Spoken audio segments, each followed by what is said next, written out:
Hello there, and welcome to Life Beyond Seen, a place where curiosity slows its breathing, where questions are allowed to stretch out comfortably, and where science takes its time instead of rushing to conclusions. Wherever you are right now, whatever hour has quietly settled around you, I'm glad you're here. Tonight we're easing into a part of the world that most of us will never touch, never see directly, and yet somehow sense as one of the most unreachable places left on Earth. Not a distant planet, not a faraway galaxy, but a world that exists right beneath something we think we understand very well. Ice. Ice feels familiar. It's in our freezers, our drinks, on winter roads, sometimes dusting a windshield in the early morning. It cracks, it melts, it slides beneath our feet. It seems simple. Solid water, cold, transparent, ordinary. And yet, when ice thickens, when it spreads for kilometres, when it seals off entire oceans and lakes and landscapes, it stops being familiar very quickly. It becomes a lid, a barrier, a quiet ceiling separating us from a world that continues to exist without us ever truly visiting it. The question we're circling tonight is not whether life exists beneath ice. We already know that, in some places, it does. The real puzzle is why, even now, even with satellites, submersibles, sensors, and decades of research, we still can't truly explore life beneath the ice in any complete or direct way. We can sample, we can infer, we can model, but exploration, the kind where we observe freely, move deliberately, and understand context as it unfolds, remains frustratingly out of reach. Before we drift any deeper, take a moment to notice where you are listening from. Is it late? Early? Somewhere in between? Is the world around you quiet, or are there small sounds reminding you that life above ground never fully pauses? And if this journey feels calm or quietly intriguing, if it gives your mind something gentle to rest against, a like or a subscription helps this space reach others who might need the same kind of unhurried curiosity. No pressure, just an open door. Now imagine standing at the edge of a frozen expanse. Not the postcard version. Not a glossy photograph with perfect blue shadows. Picture something vast, pale and heavy. Ice stretching outward in every direction, not just lying there, but pressing downward with its own immense weight. Beneath your feet, hundreds or thousands of meters below, water still moves. Life still adapts. Chemical reactions still happen. But the distance between you and that hidden world is not measured only in meters, it's measured in limits. Ice is not just cold water that stopped moving. Thick ice behaves more like a slow creeping landscape. It flows, it fractures, it seals cracks and then opens new ones. It shifts under pressure so gradually that the motion escapes ordinary perception. For anything beneath it, the ice above is not static. It is a ceiling that presses, grinds, and rearranges itself over time. For anything trying to reach through it, the ice is unpredictable, heavy, and indifferent. Drilling through ice sounds straightforward until scale enters the conversation. Drilling through a few meters is a mechanical problem. Drilling through kilometers is something else entirely. The deeper the ice, the colder it becomes, not warmer, because the surface continues to radiate heat away, while pressure reshapes the ice crystals below. Drilling equipment must operate in temperatures that challenge lubricants, electronics, and structural materials. Metal becomes brittle. Fluids behave strangely. Simple mechanical failures become mission-ending events. And drilling is only the beginning. Creating a hole is not the same as keeping one open. Ice does not like empty space. It closes in. Pressure forces walls inward. Meltwater refreezes. What was an opening becomes a sealed scar almost as soon as it forms. Any equipment lowered through such a passage has limited time before retrieval becomes impossible.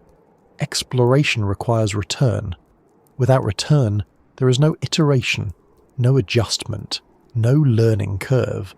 Even if access was simple, light would still be a problem. Sunlight does not pass easily through thick ice. In many subglacial environments, there is no natural light at all. Vision, the sense humans rely on most heavily for understanding new environments, becomes useless without artificial illumination. Artificial light, however, changes behavior. It attracts, it repels, it disturbs.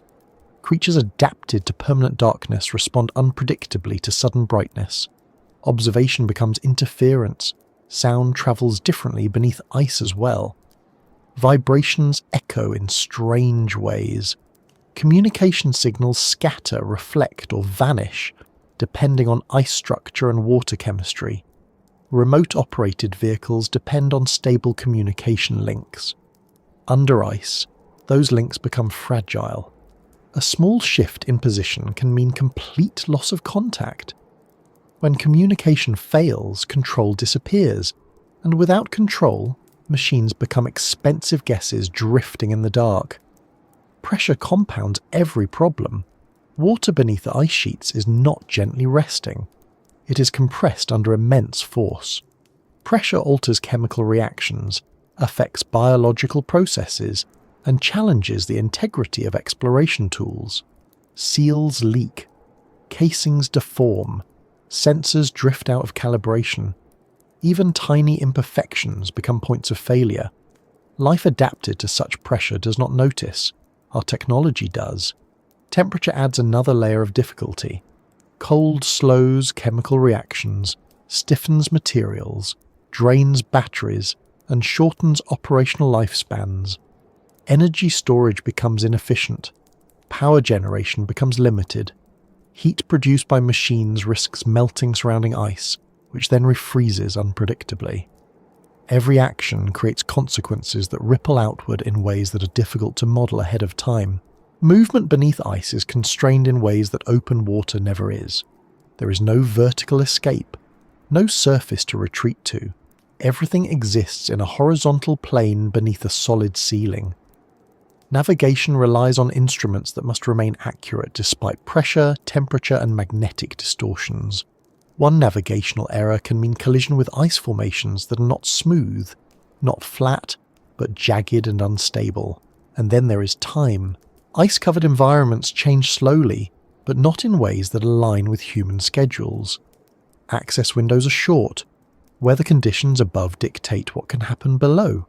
A storm hundreds of kilometers away can alter ice stability, pressure distribution, or surface safety. Expeditions wait. Delays accumulate. Equipment sits idle while environments continue evolving beyond observation. Sampling becomes the compromise. Instead of exploring freely, scientists extract cores. Long cylinders of ice or sediment pulled upward, sliced, labelled, analysed. These samples are incredibly valuable. They tell stories about chemistry, temperature, trapped gases, microbial presence. But samples are fragments. They remove context. They freeze moments in time without showing interactions, movement, or behaviour. Life is more than its chemistry. Contamination is an ever-present concern. Introducing foreign microbes into isolated ecosystems risks altering them irreversibly. Many subglacial environments have remained sealed for hundreds of thousands, sometimes millions of years. A single intrusion can introduce organisms that outcompete native life, rewrite chemical balances, or obscure original conditions forever.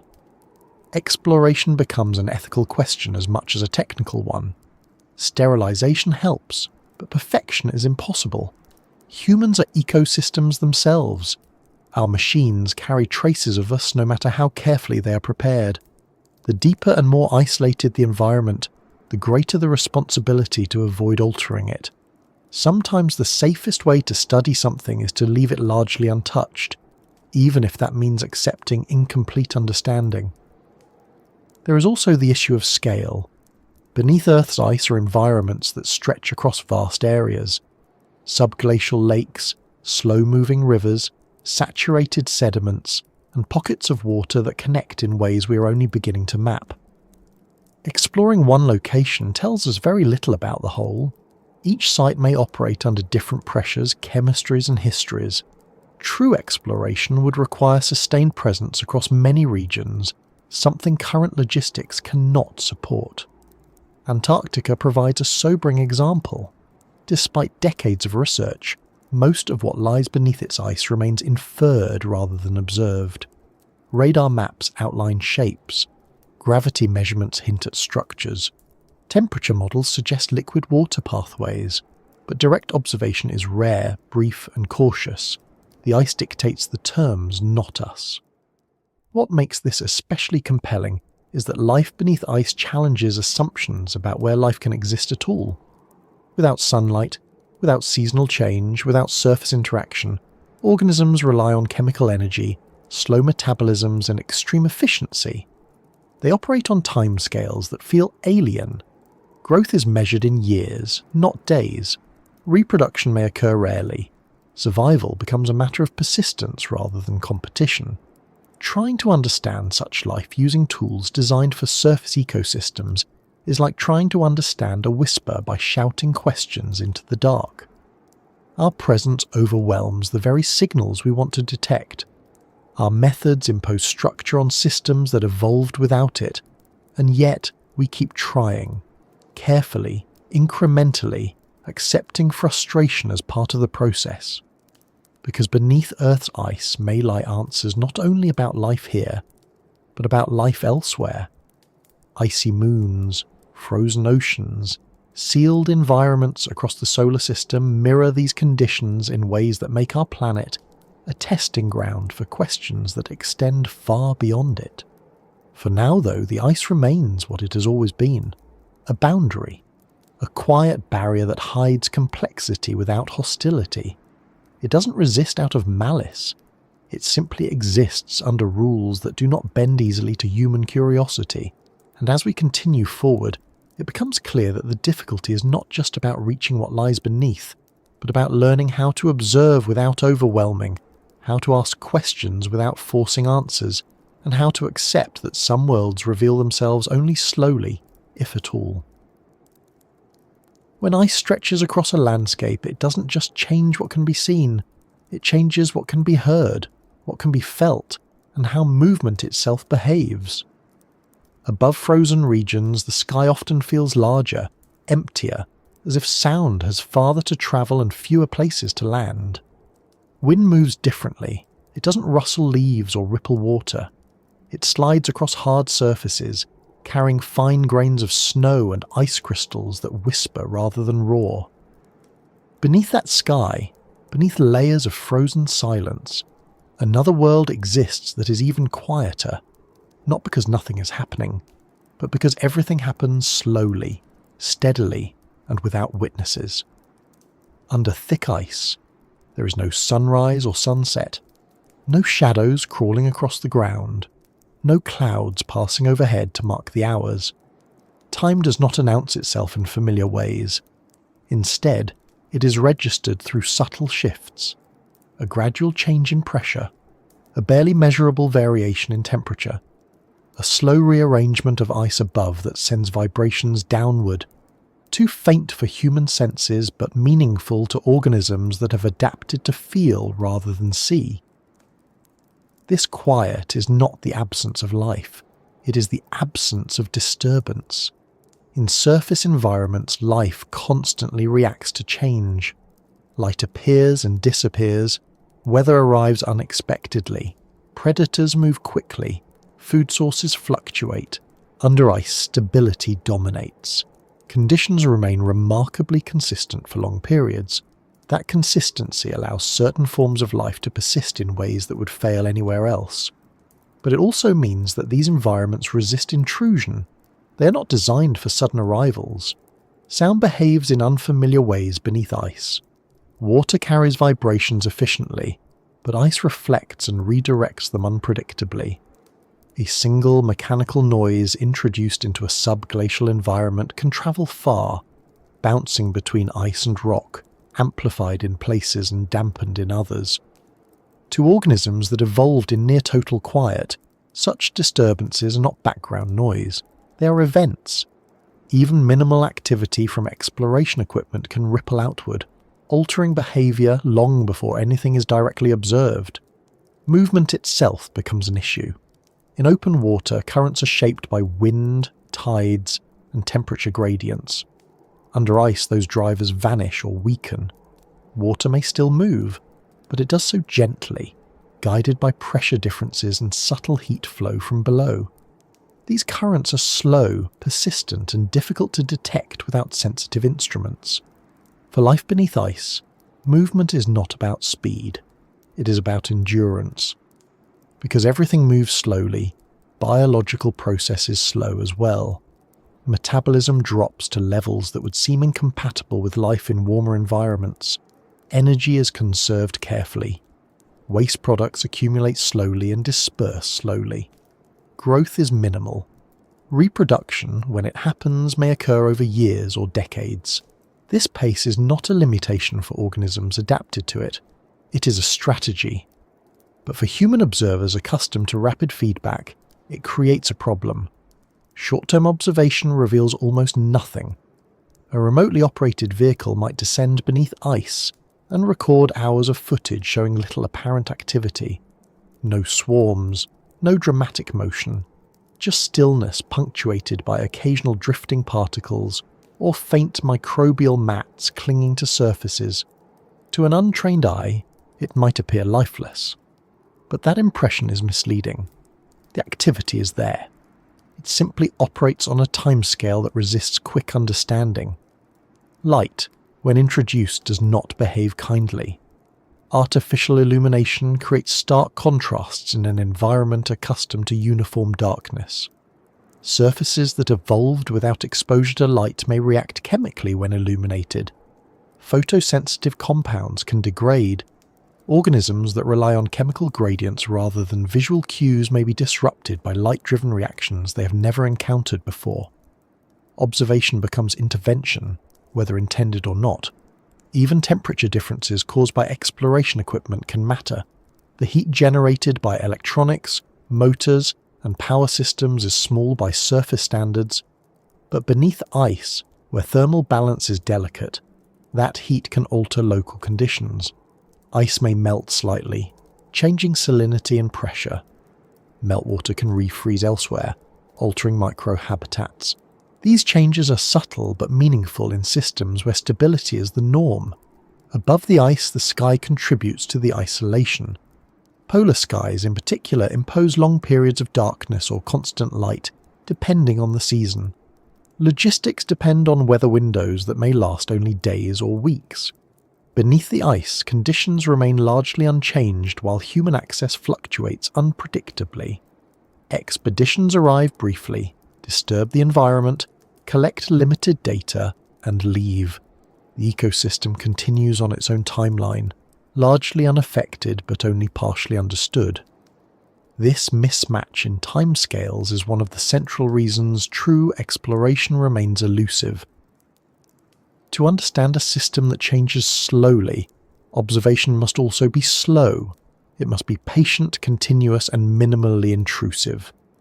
That kind of presence is difficult to maintain beneath ice. Power supplies degrade. Communication links fail. Equipment eventually stops functioning. Long-term observation becomes a technical challenge rather than a scientific one. There is also the issue of orientation. Under ice there is no horizon, no sky to provide reference. Direction must be inferred through instruments alone. Even slight errors accumulate over distance. An exploration vehicle might believe it is travelling level when it's gradually ascending or descending toward ice formations that were not detected ahead of time. Navigation errors are harder to correct without visual cues. The ice itself shapes the environment below in complex ways. Pressure ridges create variations in thickness. Melt channels form where geothermal heat rises from below. Sediment carried by ancient glaciers settles unevenly across the seabed. Each variation creates microenvironments with slightly different conditions. Life adapts locally, forming patchwork ecosystems rather than uniform fields. Exploring one area tells little about the next. From above, ice often looks smooth and featureless.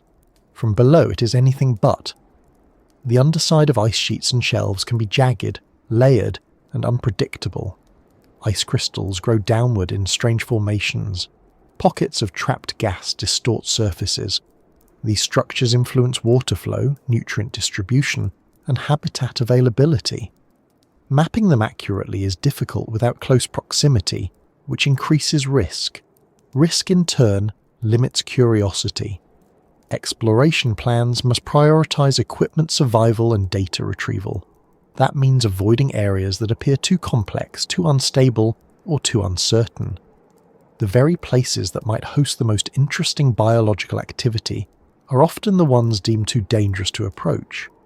Safety and preservation take precedence over discovery. There is a psychological aspect as well. Humans are not comfortable in environments where feedback is minimal and control is limited. Beneath ice, delays are common. Commands take time to transmit. Responses may not come back at all. The sense of presence is mediated entirely through instruments. This distance makes it harder to improvise, to follow intuition, or to respond creatively to unexpected findings. Exploration, at its core, is not just about reaching a place. It is about interacting with it, responding to it, learning through engagement. Under ice, engagement is constrained. Every action must be planned in advance. Every movement must be justified. Spontaneity is replaced by caution. Curiosity becomes methodical rather than exploratory. Despite these challenges, the quiet world beneath frozen skies continues to draw attention precisely because of its resistance. It represents one of the few remaining environments on Earth where human presence is still rare and fleeting. Its silence is not emptiness, it is insulation. It preserves conditions that have persisted across geological timescales, offering glimpses into processes that predate modern ecosystems. This quiet also forces a shift in perspective.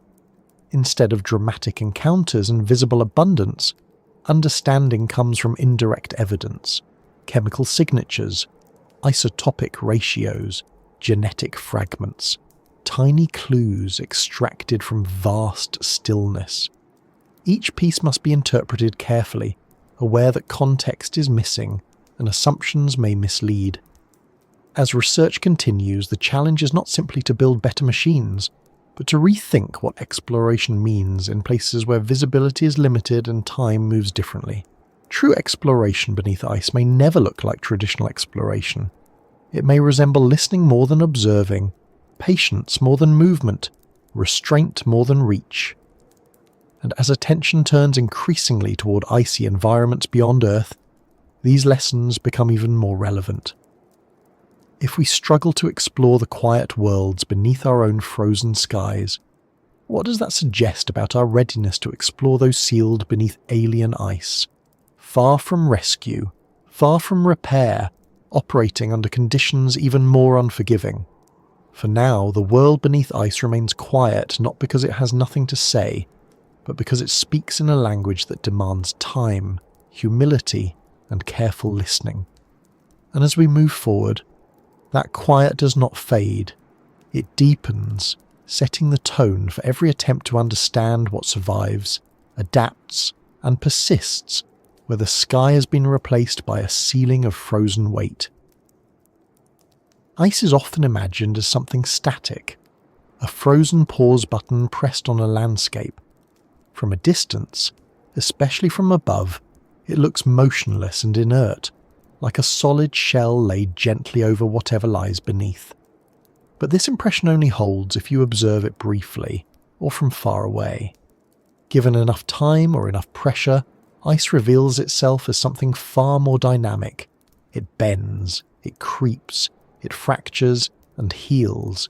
It responds to forces slowly but relentlessly, and in doing so, it becomes one of the most effective barriers nature has ever produced, not because it is unbreakable, but because it is always changing. At the molecular level, ice is already in motion. Even at extremely low temperatures, ice crystals are not locked in place forever.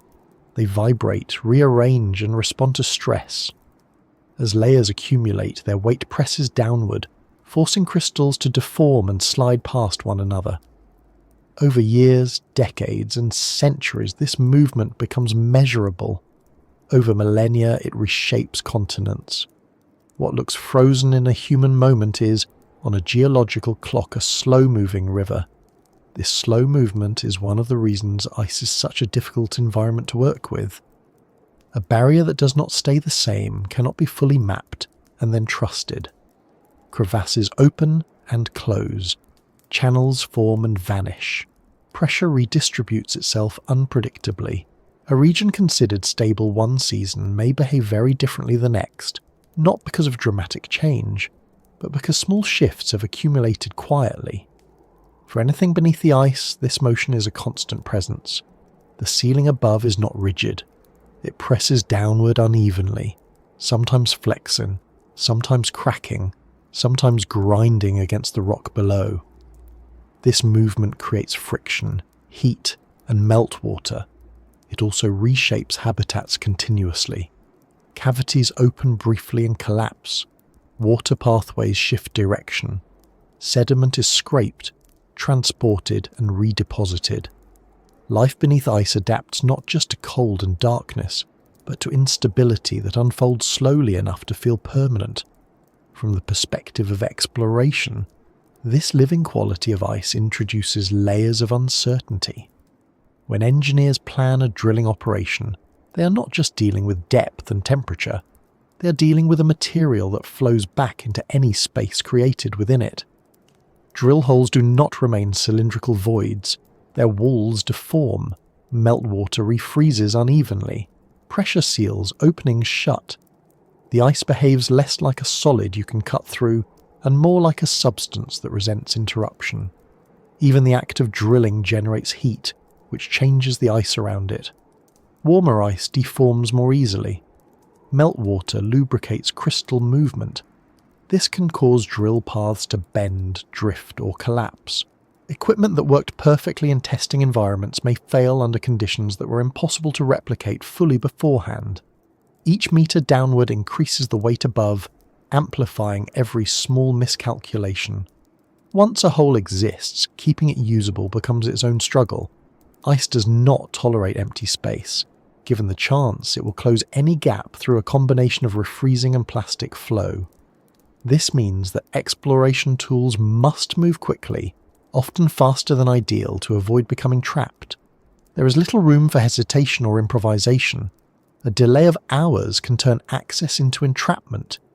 Ice also transmits force in unexpected ways.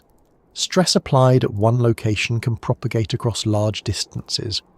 A drilling operation in one area may influence fracture patterns elsewhere. Vibrations from machinery travel through the ice sheet, potentially destabilizing regions far from the original activity. These effects are difficult to predict because ice sheets are not uniform. Their internal structures vary based on age, temperature history, and impurity content. Impurities matter more than intuition suggests. Tiny amounts of dust, salt, or trapped gases alter how ice behaves under stress. Layers deposited during different climatic periods respond differently to pressure. Some deform smoothly, others fracture more easily.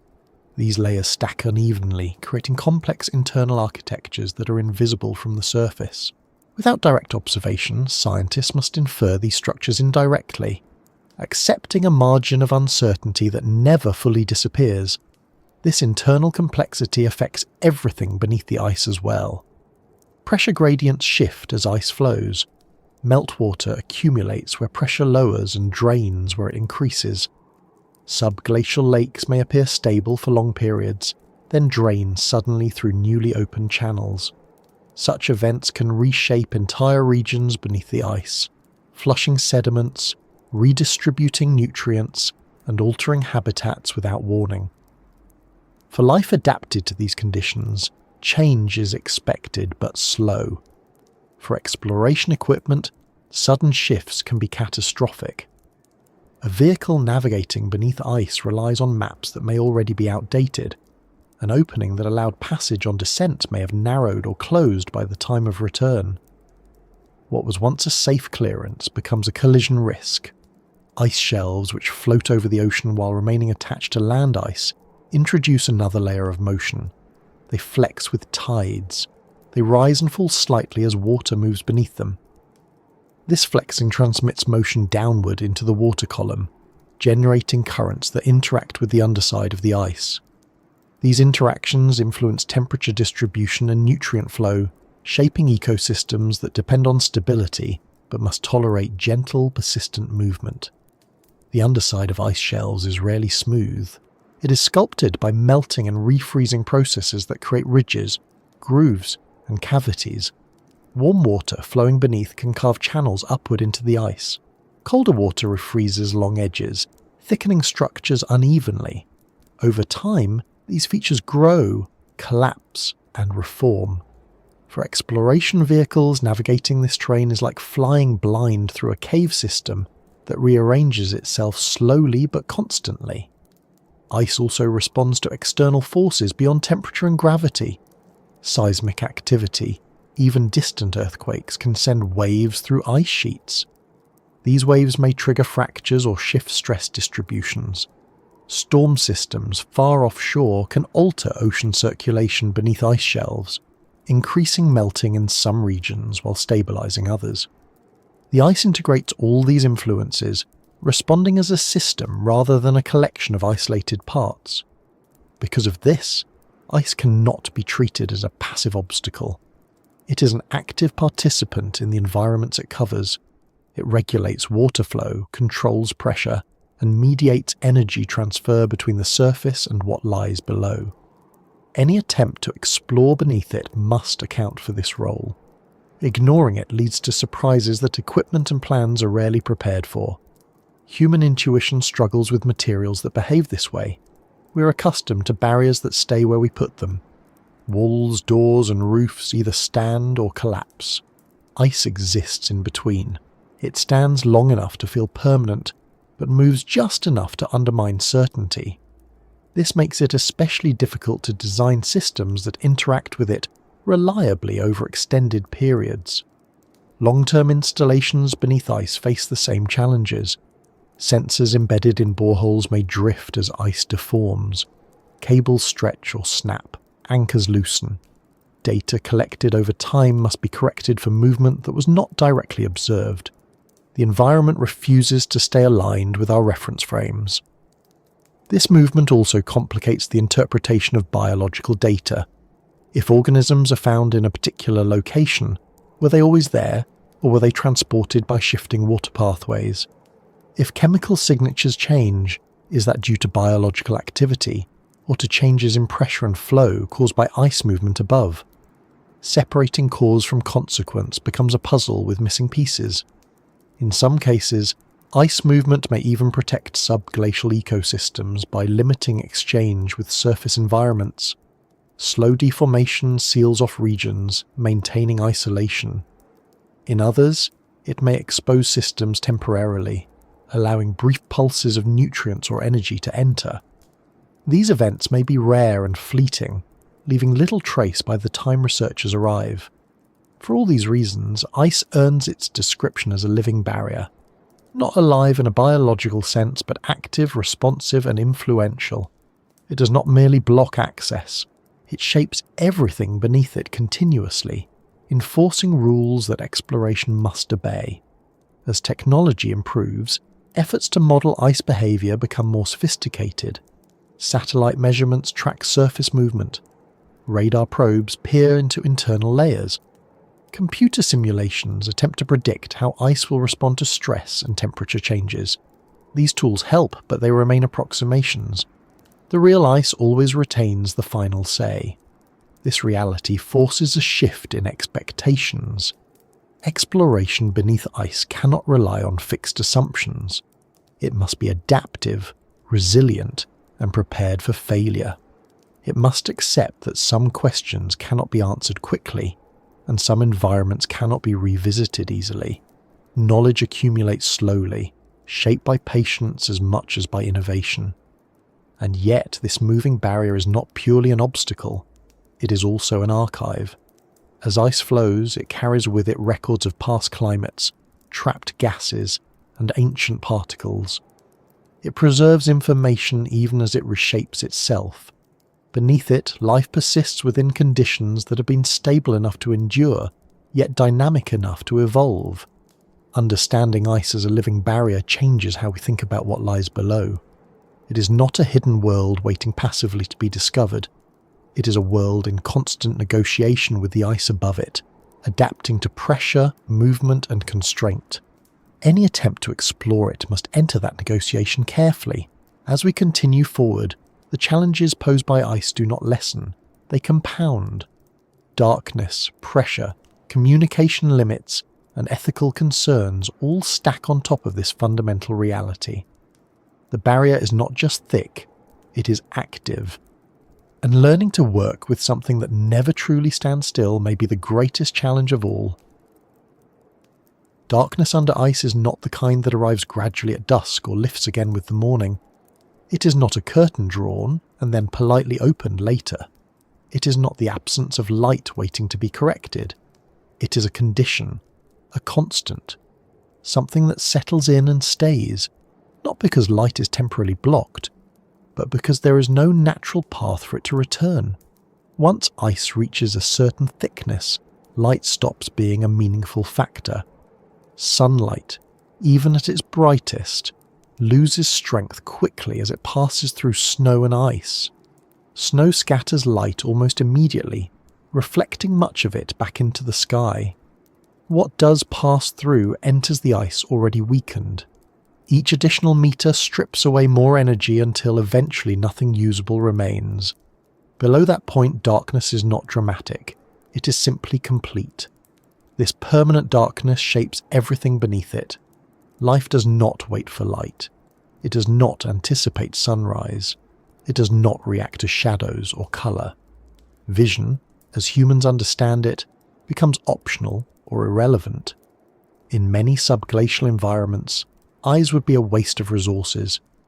Maintaining visual systems requires energy, and energy beneath ice is precious. Organisms that persist there evolve away from sight, not toward it. But darkness is not just about vision. It affects orientation, behaviour, communication, and even how time is perceived. On the surface, light anchors experience. It divides days. It signals change. It tells organisms when to rest and when to act. Under ice, those signals vanish. There is no external rhythm to follow.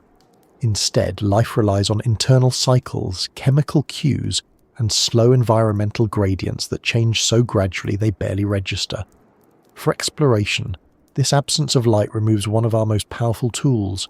Human understanding depends heavily on seeing. Cameras, lights, and imaging systems are our default ways of making sense of unfamiliar places. Under ice, artificial light becomes the only option, and artificial light is never neutral. When a light source is introduced into total darkness, it does more than illuminate. It creates contrast where none existed. It establishes a centre and a periphery. It defines what is visible and what remains hidden. Anything within its beam becomes suddenly relevant, while everything outside disappears completely. This selective visibility can be misleading. It encourages focus on what is easy to see rather than what is most important. Artificial light also alters the environment it reveals. Some organisms respond immediately, others retreat. Some may be damaged by exposure they were never adapted to handle. Even microorganisms can be affected.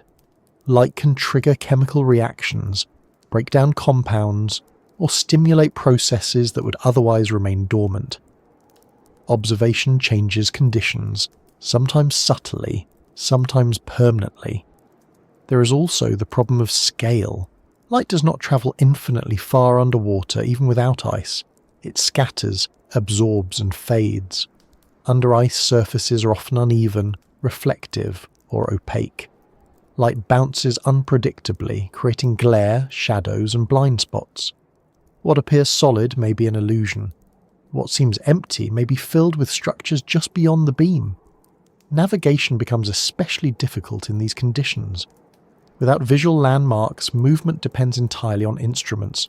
Gyroscopes, compasses, Pressure sensors and sonar must work together to create a sense of position. Any malfunction can leave an exploration vehicle effectively blind and disoriented, drifting in a space where there is no up toward the sky, only up toward ice. Sonar helps, but it has limitations. Sound waves reflect differently off ice, rock, and biological material.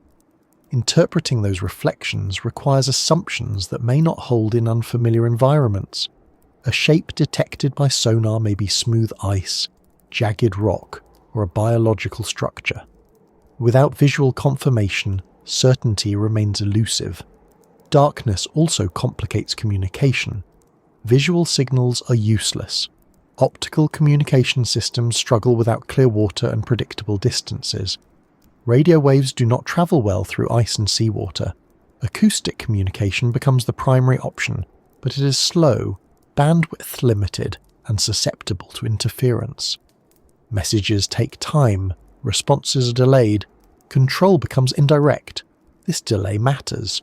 Exploration is rarely a perfectly planned sequence of actions. Unexpected situations arise, equipment encounters obstacles, environments behave differently than models predicted. In well-lit, well-connected settings, humans adapt quickly. Under ice, adaptation is slowed by darkness and distance. Decisions must be made with incomplete information, often after the moment for ideal action has passed. For life beneath ice, darkness is not a challenge to overcome, it is a given. Many organisms rely on chemical gradients instead of visual cues. They detect changes in temperature, pressure, salinity, or nutrient concentration. These gradients are faint but reliable. They change slowly and predictably. Darkness, in this sense, creates stability. Food webs adapt accordingly. Without photosynthesis, energy enters the system through chemical processes. Geothermal heat, mineral reactions, and organic matter sinking from above provide sustenance. This energy is sparse. It supports fewer organisms, but those that persist are highly efficient. They waste little. They move little. They endure. From an exploratory standpoint, this low-energy environment produces few obvious signals. There are no swarms, no flashes of movement, no dense vegetation. Activity is subtle. Changes occur over long periods. A brief visit may reveal almost nothing of importance. Meaningful patterns emerge only through extended observation, something that darkness makes harder to sustain. Psychologically, darkness affects human perception even when experienced indirectly. Operators monitoring screens filled with grainy images and shadowy shapes must interpret ambiguous data for hours at a time. Fatigue sets in, uncertainty accumulates, confidence erodes. Small anomalies loom larger than they should. The absence of clear visual feedback increases cognitive strain. This strain influences decision-making. Risk tolerance shifts. Caution increases. Missions may be shortened or aborted not because conditions are truly unsafe, but because uncertainty becomes overwhelming. Darkness amplifies doubt. The permanence of darkness also limits what kinds of instruments can be used. Optical sensors have restricted utility. Imaging systems require constant power. Batteries drain faster in cold conditions. Heat generated by lighting systems can alter the surrounding environment, melting ice or changing water properties. Every lumen comes with a cost. Some researchers experiment with extremely low-light imaging, attempting to minimize disturbance. Others rely more heavily on chemical sampling and passive sensors. These approaches reduce impact but also reduce immediacy. Data arrives slowly. Interpretation takes time. There is no moment of revelation, only gradual accumulation. Darkness also hides hazards. Ice formations beneath shelves can extend downward unexpectedly. Sediment clouds can obscure sensors. Equipment can collide with unseen obstacles. Without reliable visual cues, avoidance depends on predictive modelling and conservative movement. Speed is sacrificed for safety. Coverage is limited. In some environments, bioluminescence offers a faint counterpoint to darkness. Certain organisms produce light through chemical reactions. But beneath thick ice, bioluminescence is not widespread or intense. It may appear briefly, triggered by disturbance, then fade. It cannot be relied upon as a consistent guide. Even when bioluminescence is present, it raises new questions. Does the light represent communication, defense, or a metabolic byproduct? Does our presence trigger it artificially? Without understanding context, interpretation remains speculative. Darkness also complicates our understanding of spatial relationships. In surface environments, depth and distance are judged visually. Under ice, those judgments rely on instruments that translate measurements into abstract representations. Maps replace scenes. Numbers replace intuition. This abstraction creates distance between observer and environment. That distance influences how exploration is designed. Objectives become narrowly defined. Data collection focuses on measurable parameters rather than holistic understanding. The environment becomes a data set rather than a place. Something is gained in precision, but something is lost in comprehension. Over time, darkness enforces humility. It reminds explorers that not everything can be revealed on demand. Some systems resist illumination, not because they are hiding, but because their nature does not accommodate sudden exposure. Darkness preserves conditions that light would disrupt. As interest grows in icy environments beyond Earth, this lesson becomes more important. Worlds sealed beneath the ice may never be fully illuminated. Exploration there will depend on indirect methods, patience, and acceptance of partial knowledge. Darkness will not be something to defeat, but something to work within. Under ice, darkness never really leaves because nothing replaces it. There is no cycle to bring it back into balance. It is the baseline state. Everything else is an intrusion, however brief.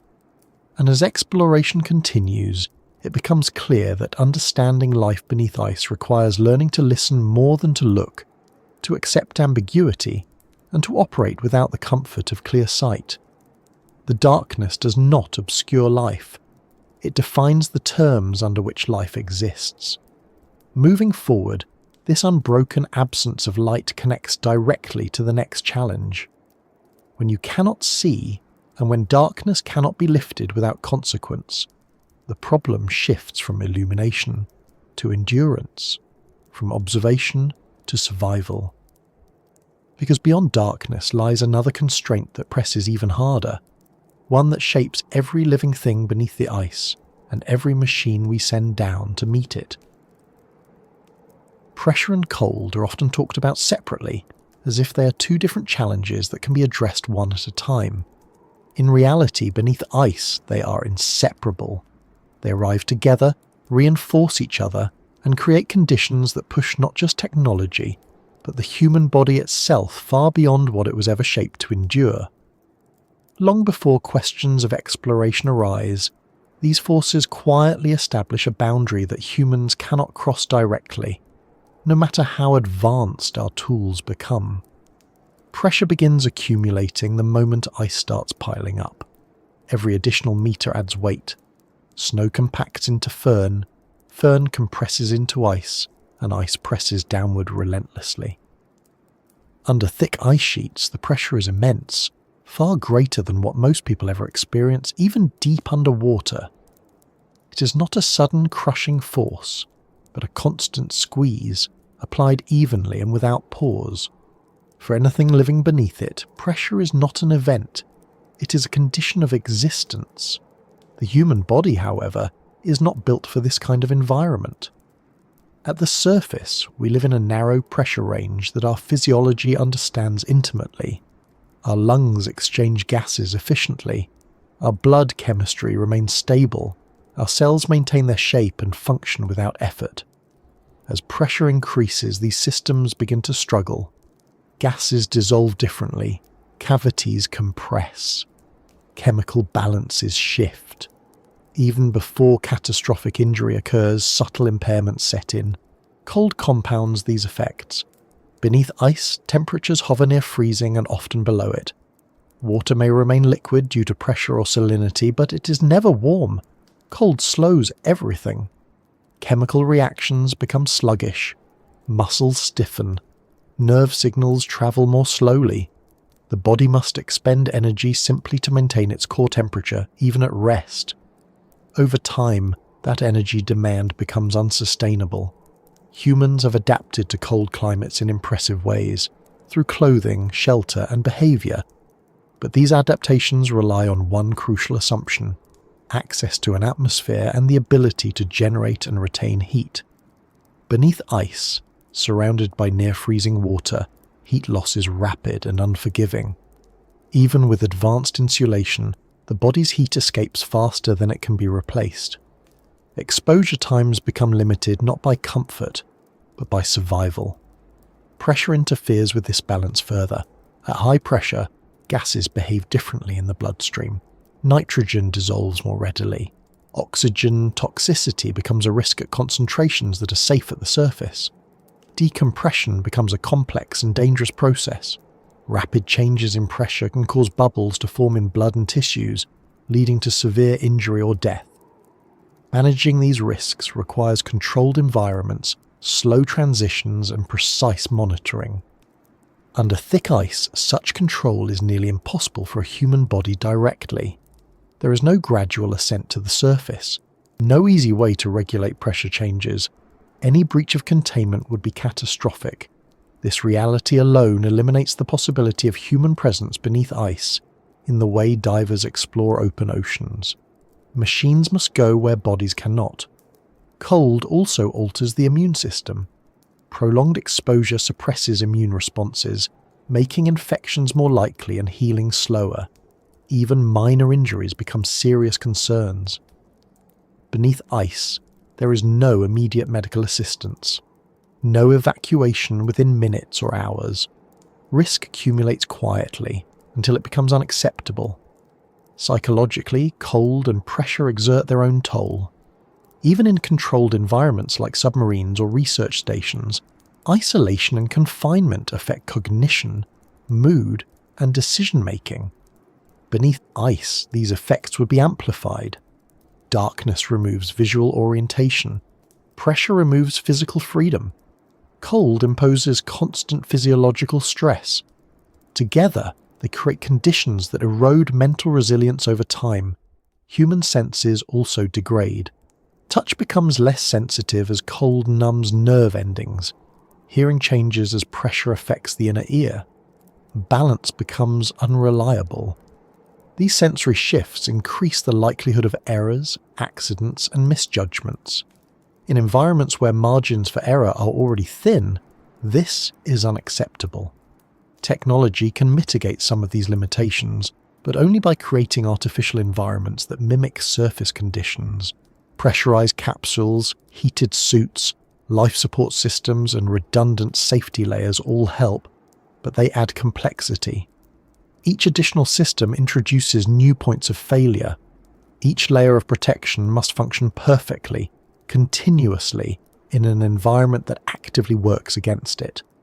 Energy requirements escalate quickly. Heating systems must counter constant heat loss. Life support systems must regulate oxygen, carbon dioxide, humidity, and pressure. Power supplies must remain reliable in cold that degrades batteries and electronics. The more systems involved, the greater the burden of maintenance and monitoring. This is why human exploration beneath ice has remained indirect. We send instruments instead of bodies because instruments can be built for pressure and cold in ways biology cannot. Metal does not suffer decompression sickness. Electronics do not feel hypothermia. Sensors do not experience panic. Machines can fail silently without pain, though not without cost. Even so, machines face limits. Materials become brittle in cold. Seals harden and leak. Lubricants thicken. Moving parts seize. Pressure deforms housings. Designing equipment that can withstand both extreme cold and immense pressure simultaneously is one of the hardest engineering challenges in exploration. Every success represents years of testing and refinement. For humans, the limits are absolute. There is no training regimen that prepares the body for indefinite exposure to such conditions, no evolutionary shortcut that allows adaptation within a lifetime. We can protect ourselves temporarily, but only by isolating ourselves from the environment entirely. At that point, we're no longer truly present within it.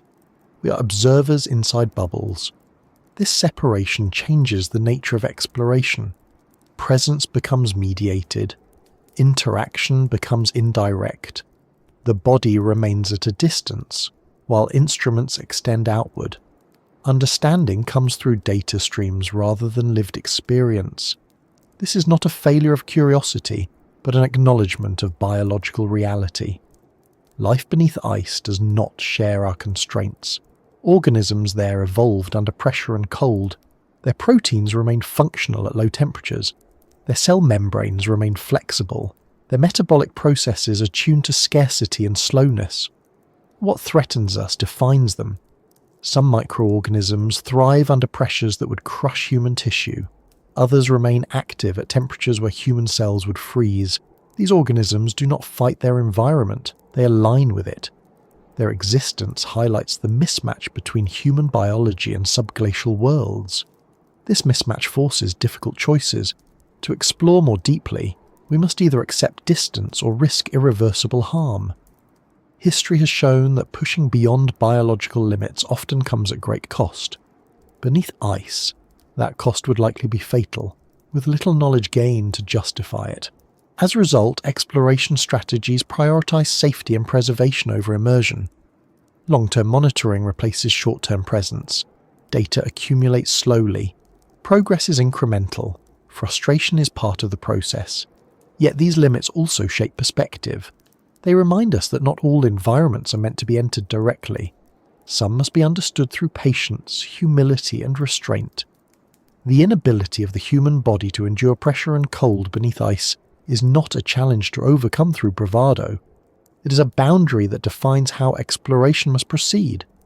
Looking ahead, these lessons extend beyond Earth. Icy worlds elsewhere present similar conditions, often more extreme.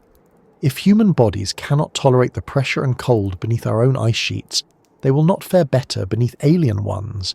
Exploration there will rely entirely on proxies, on machines designed to endure what we cannot. For now, the limits of the human body remain a quiet but decisive factor. They shape not only where we can go, but how we ask questions.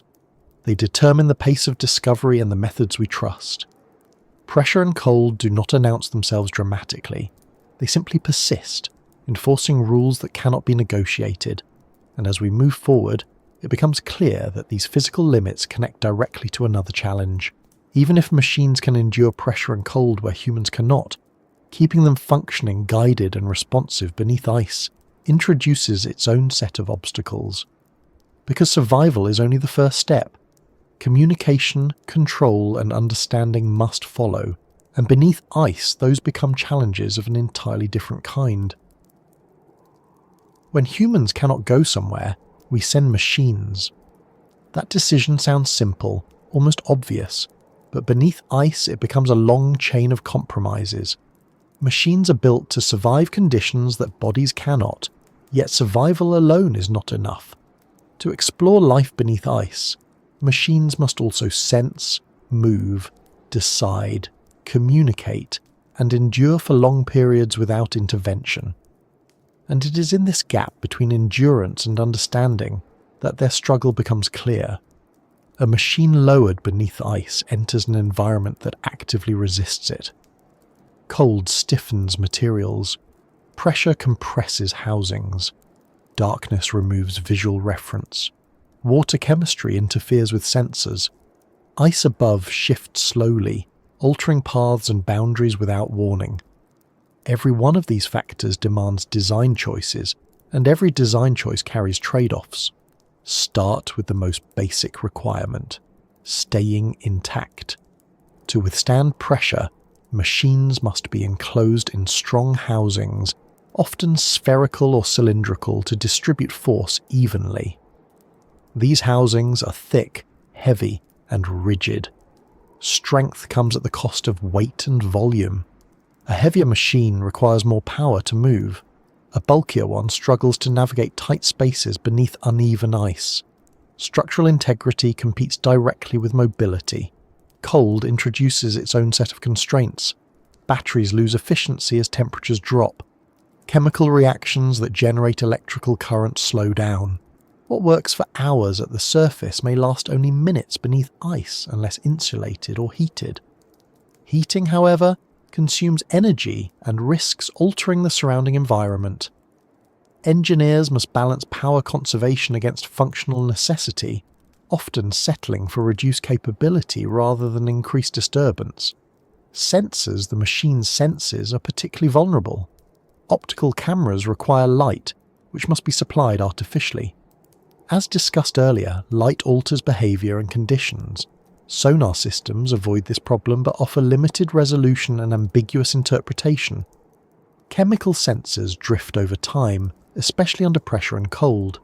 Calibration becomes difficult once deployment begins. A sensor that misreads by a small margin may produce data that looks precise but is fundamentally misleading. Movement beneath ice is another persistent challenge. Propellers work differently in cold, dense water. Ice formations create unpredictable obstacles. Sediment clouds stirred up by motion reduce visibility and interfere with sensors. Wheels and tracks, effective on land, are impractical here. Most machines rely on thrusters, which demand constant power and careful control. Every adjustment drains energy and increases the chance of collision. Navigation compounds these difficulties. Without GPS signals beneath ice, machines must rely on inertial navigation systems, acoustic positioning, or pre-mapped references. Inertial systems drift over time. Acoustic signals bounce unpredictably off ice and rock. Maps may already be outdated due to ice movement. Over long missions, small navigational errors accumulate until the machine no longer knows precisely where it is. Communication is perhaps the most frustrating limitation. Real-time control is rarely possible. Radio waves do not travel far through ice and seawater. Fibre optic tethers offer high bandwidth, but restrict range and risk entanglement or damage. Acoustic communication works over longer distances but at low data rates and with significant delays. Commands must be simplified. Feedback arrives slowly. Fine control becomes impossible. This lack of immediate communication forces machines to operate semi-autonomously. They must make decisions on the fly, reacting to obstacles, conserving energy, and adjusting behaviour based on limited sensor input. Autonomy requires algorithms, and algorithms rely on assumptions. Beneath ice, assumptions are often wrong. Artificial intelligence systems perform best in environments that resemble their training data. Subglacial environments are rare, varied, and poorly characterized. There is little data to train on. Unanticipated conditions are the rule, not the exception. When machines encounter something unexpected, their responses may be overly cautious, inefficient, or outright incorrect. Life beneath ice does not announce itself clearly. Microbial mats blend into sediments. Chemical gradients are subtle. Movement is minimal. A machine programmed to detect dramatic changes may overlook what matters most. Conversely, it may flag noise as significance, wasting time and energy on false leads.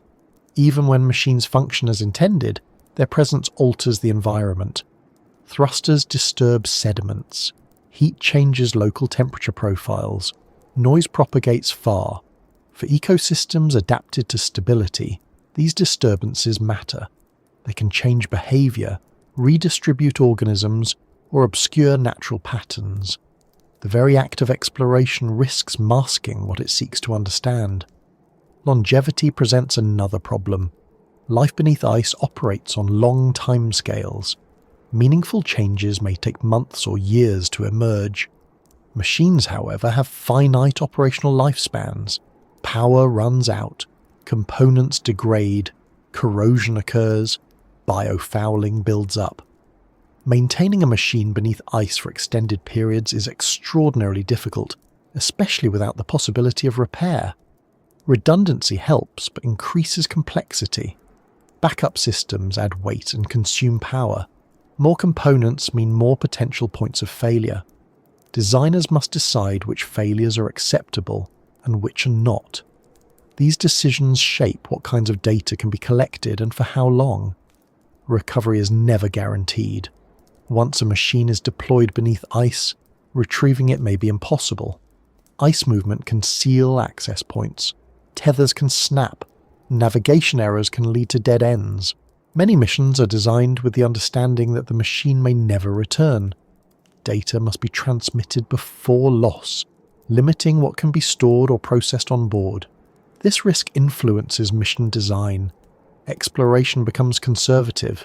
Routes are planned to avoid complex terrain. Depths are limited. Areas of greatest uncertainty are often bypassed. The result is a bias towards safer, more predictable environments, even though the most interesting biological activity may lie elsewhere. There is also a financial reality. Designing, building, testing, and deploying machines capable of operating beneath ice is expensive. Each mission represents years of work and significant investment. Failure carries high cost. This discourages experimentation and favours incremental progress over bold exploration. Testing environments rarely replicate real conditions. Pressure chambers simulate depth. Cold rooms simulate temperature. Water tanks simulate movement. But the combination of pressure, cold, darkness, ice dynamics, and isolation is difficult to reproduce fully. Machines that perform flawlessly in testing may behave unpredictably once deployed. Learning often comes through failure, but failure beneath ice is unforgiving. Despite these struggles, machines have revealed remarkable things. They have detected life where none was expected. They have mapped subglacial lakes and channels. They have measured chemical processes that sustain ecosystems without sunlight. These achievements are real and significant, but they represent glimpses rather than comprehensive understanding. Life beneath ice thrives precisely because conditions are stable, quiet, and insulated from surface disturbances. Machines, by contrast, are transient visitors. They arrive briefly, disturb the environment, collect limited data, and leave or fail. This asymmetry shapes what can be known. There is a philosophical tension here.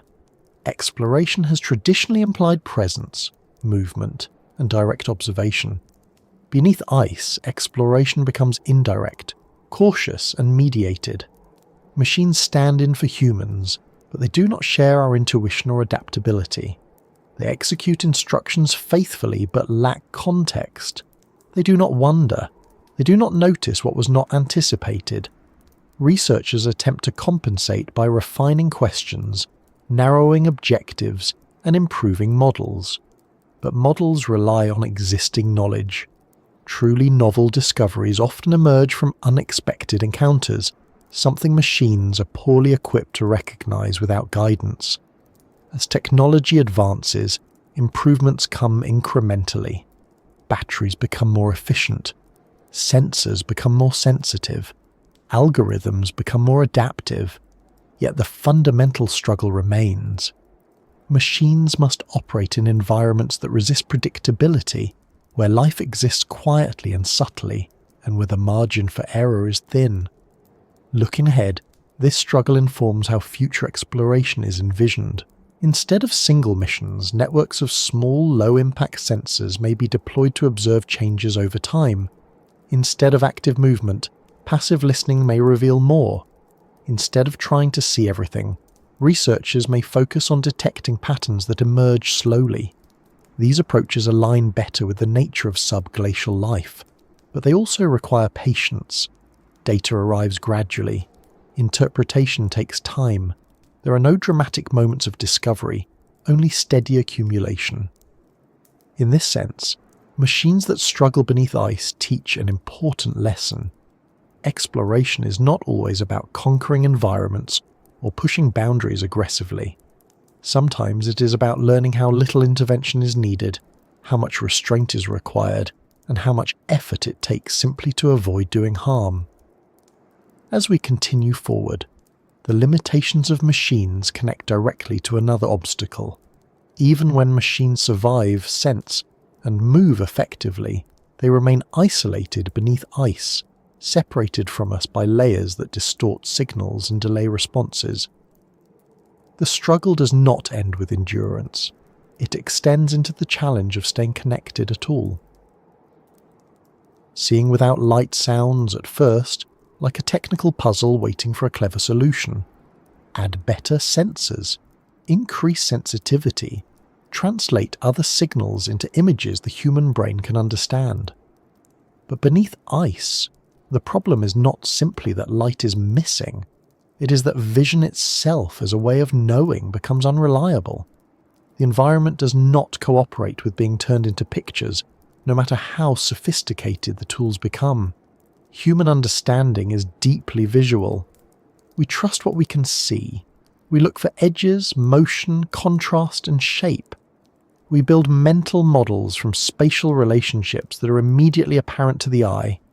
When light disappears, those instincts do not vanish. They become liabilities. We keep trying to reconstruct vision using substitutes, and those substitutes inevitably distort what is actually there. The most common replacement for light is sound. Sonar systems send out acoustic pulses and measure how long they take to return. From these echoes, machines build representations of surrounding space. In theory, this works well.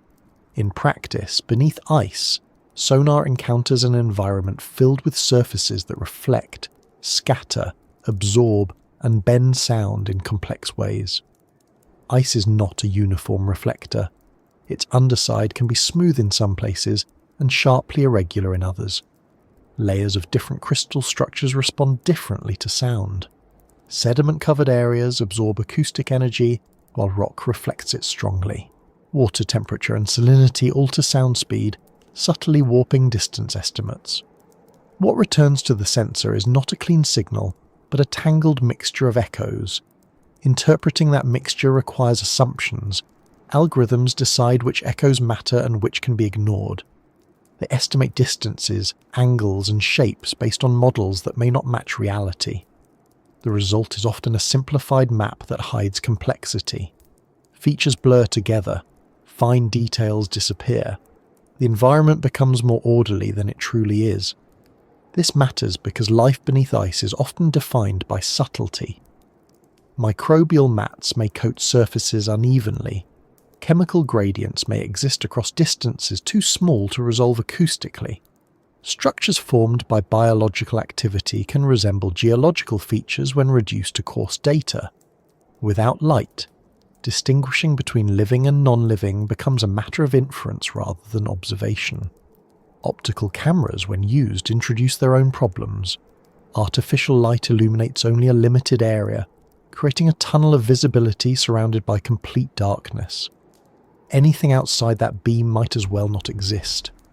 Movement through such an environment produces a sequence of narrow snapshots rather than a coherent scene.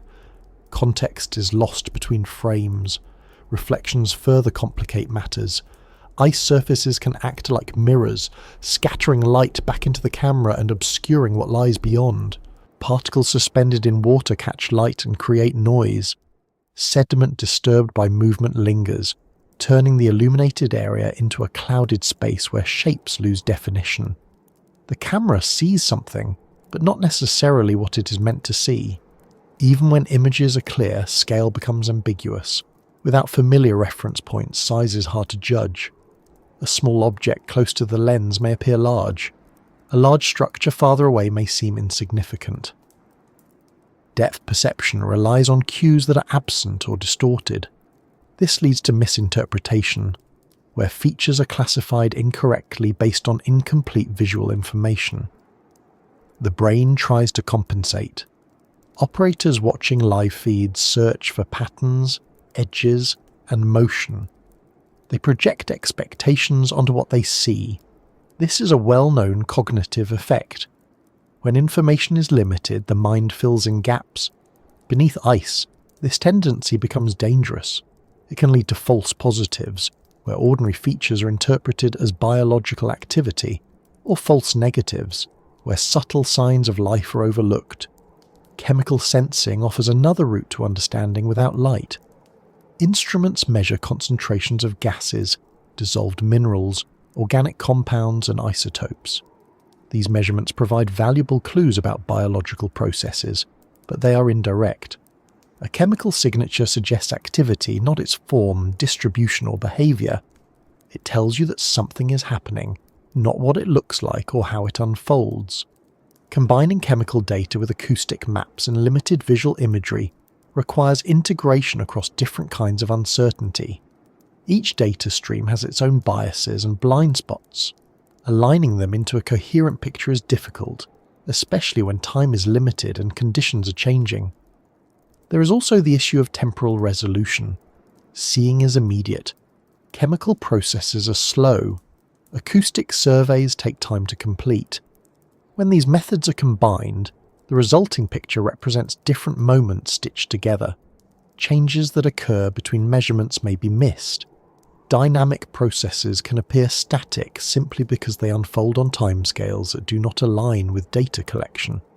Darkness also hides absence.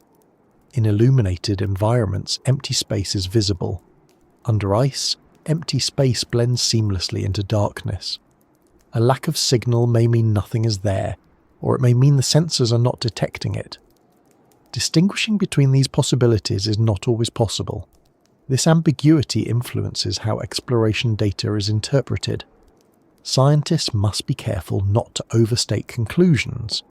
Claims about what exists beneath ice are often phrased cautiously, emphasizing probability rather than certainty. This caution is scientifically responsible, but it also reflects the limits imposed by not being able to see directly. There is an emotional dimension to this problem as well. Exploration has historically been associated with revelation, seeing new landscapes, witnessing unfamiliar life. Beneath ice, revelation is muted. Discoveries arrive as graphs, numbers, and faint shapes on screens. The sense of connection that comes from direct sight is absent. This can affect how findings are communicated and perceived. Public imagination often struggles with discoveries that cannot be visualized easily. A photograph of a creature carries weight. A chemical profile does not. This disparity influences funding, interest, and support for long-term research. Seeing without light is not just a technical challenge, it is a cultural one. Researchers continue to develop new methods. Low-light cameras, hyperspectral sensors, advanced sonar imaging, machine learning algorithms trained to recognize patterns humans might miss. Each improvement helps, but none replaces light. They offer approximations, not equivalents. Some approaches attempt to embrace darkness rather than fight it. Passive listening systems detect natural sounds produced by ice movement, water flow, or biological activity. These sounds provide information without disturbance. Over time, patterns emerge. Changes can be tracked. This method respects the environment's quiet but requires patience and long-term commitment. Still, passive methods sacrifice detail. They reveal trends rather than specifics. They tell stories slowly, often retrospectively. Understanding comes after the fact, not in the moment. The core problem remains unresolved. Vision evolved as a response to light. Without light, seeing becomes metaphorical rather than literal. We construct images from fragments, proxies, and assumptions. The result is always incomplete. Life beneath ice does not depend on being seen. It functions regardless of observation. Its processes continue whether or not they are captured by sensors. Our difficulty in seeing it does not diminish its reality, only our understanding of it. As exploration continues, researchers are forced to accept that some environments resist visualization. They cannot be fully translated into images without losing something essential. In these places, knowledge must be built differently, through accumulation, cross-checking, and restraint. This acceptance shifts the focus from trying to recreate sight to developing new ways of knowing, ways that value consistency over clarity. patterns over pictures, and patience over immediacy. And yet, even as we adapt to seeing without light, another challenge emerges, because perceiving an environment is only one part of exploration. Communicating what is perceived, sending instructions, receiving feedback, and maintaining connection across layers of ice introduces difficulties that are just as profound. The darkness may block vision, but the ice itself interferes with something even more fundamental: the ability to stay in touch at all. Communication is something we rarely think about until it becomes unreliable. Above the ice, signals move easily. Voices travel through air. Radio waves pass invisibly through space. Satellites relay information across continents in fractions of a second. We live inside a constant exchange of data so seamless that silence feels unnatural.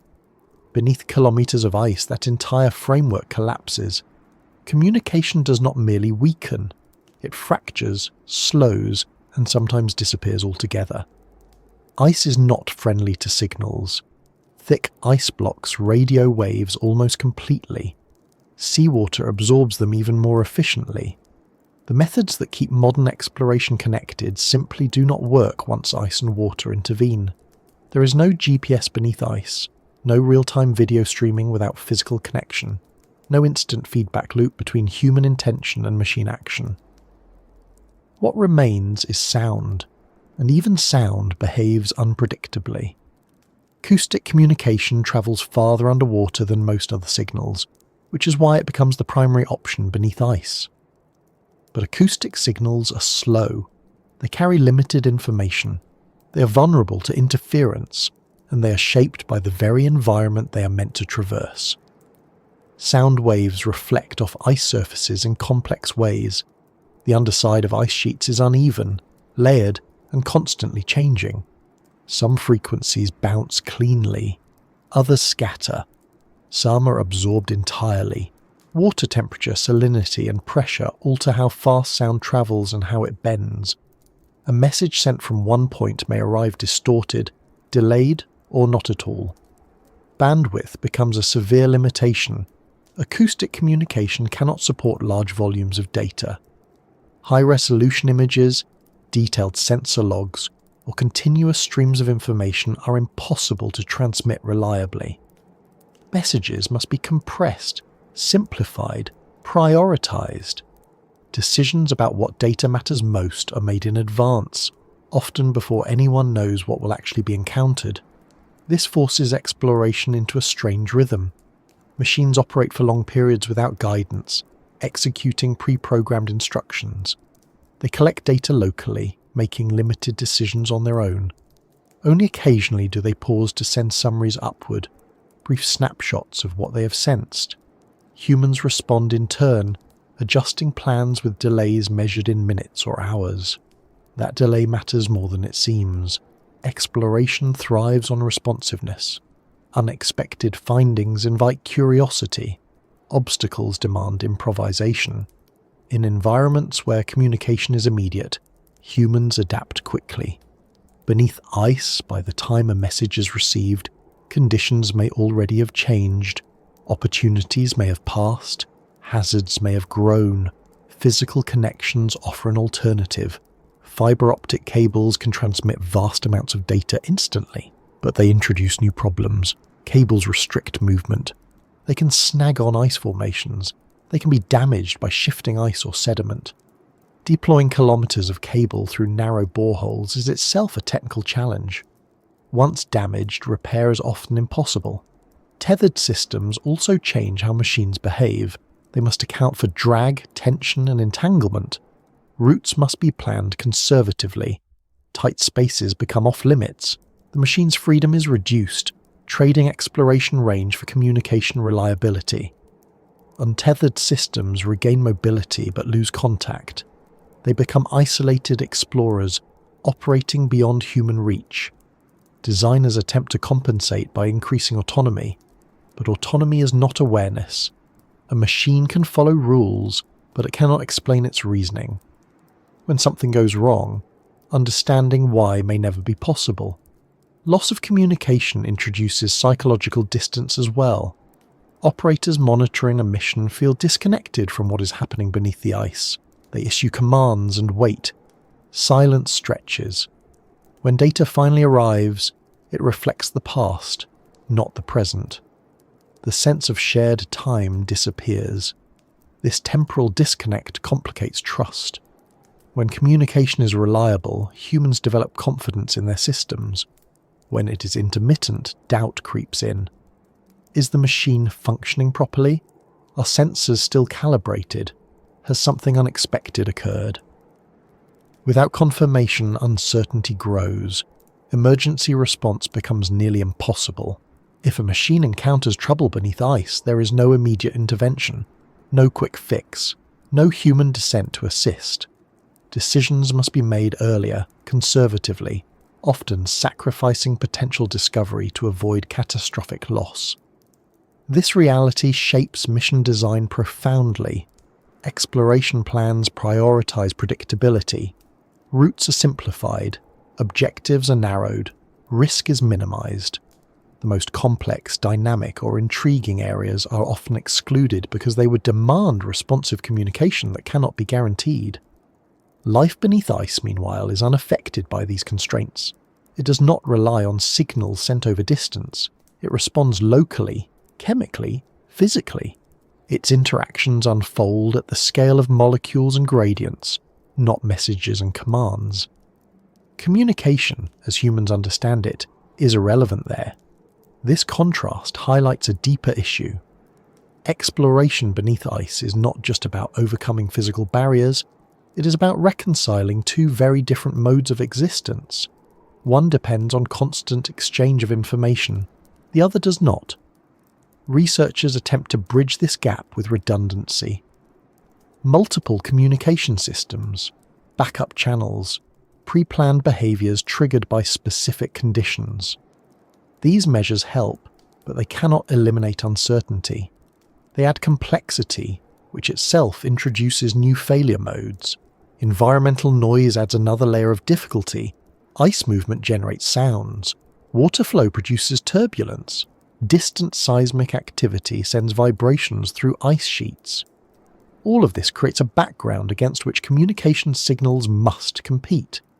Distinguishing a message from noise becomes harder as conditions change. Over long missions, even small communication errors accumulate. A misinterpreted command, a delayed response, a dropped data packet. Each one introduces divergence between what humans believe is happening and what actually is. Closing that gap later may be impossible. This disconnect also affects scientific interpretation. Data arrives out of context. Without the ability to ask follow-up questions in real time, researchers must infer meaning after the fact. They reconstruct sequences from logs and timestamps, piecing together events long after they occurred. Such reconstruction is valuable, but it lacks immediacy. It turns exploration into archaeology of the recent past. Discoveries are understood only after the environment has moved on. Despite these challenges, communication under ice is not absent. It is simply constrained. It operates on different terms. It demands patience and acceptance of partial knowledge. It forces exploration to slow down, to plan carefully, and to acknowledge that control is limited. As technology improves, incremental gains appear. Better acoustic encoding, smarter compression, adaptive communication protocols that adjust to conditions. These advances help, but they do not change the fundamental reality. Kilometers of ice remain an effective barrier to fast, reliable exchange. This has implications beyond Earth. Any icy world explored remotely will impose similar constraints, likely more severe. Communication delays will stretch further. Signal degradation will increase. Autonomy will become essential, not optional. Learning to explore under these conditions now is preparation for those futures. It teaches humility. It teaches restraint. It teaches that not all exploration can be interactive, and not all discovery can be guided moment by moment. Under kilometers of ice, communication does not fail dramatically. It fades, it thins, It becomes intermittent and fragile, and in that fragility it reshapes what exploration means. As we move forward, the loss of communication connects naturally to another limitation. Because when messages are delayed, when control is indirect, and when observation is incomplete, time itself begins to behave differently. Not just physically, but operationally. And understanding how time stretches and compresses beneath ice becomes another key to understanding why true exploration remains so difficult. Time is one of those things that feels universal until you enter a place where it quietly stops behaving the way you expect. Beneath ice, time does not tick in the familiar rhythm marked by sunrise, meals, schedules, or deadlines. It stretches, compresses, and fragments, not because the laws of physics are breaking, but because the environment removes the cues that normally anchor experience. In frozen worlds, time is not absent. It is reshaped. On the surface, time is reinforced constantly. Light changes signal morning and night. Temperature shifts mark seasons. Human activity creates a pulse of movement and sound. Clocks and calendars align these cues into a shared structure. Beneath ice, almost all of that disappears. There is no day or night, no weather, no seasonal warmth felt directly. What remains is a slow, steady persistence that makes time feel less like a flow and more like a state. For life under ice, this is not disorienting. Organisms there evolved without external clocks. Their rhythms are internal, governed by chemical cycles and metabolic needs rather than light. Growth happens when conditions allow, not when a particular hour arrives. Rest and activity blur together. Time is not counted, it is endured. For human-led exploration, this difference creates tension. Missions are planned around schedules, windows, and milestones. Equipment is deployed with expectations about how long tasks will take, how quickly data will return, and when decisions must be made. Under ice, those expectations rarely hold. Every action takes longer than anticipated.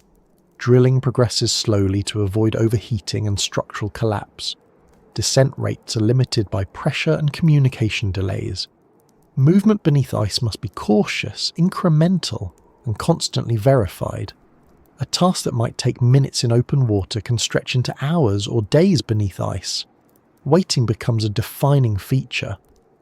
Operators wait for confirmation that a machine has reached a waypoint.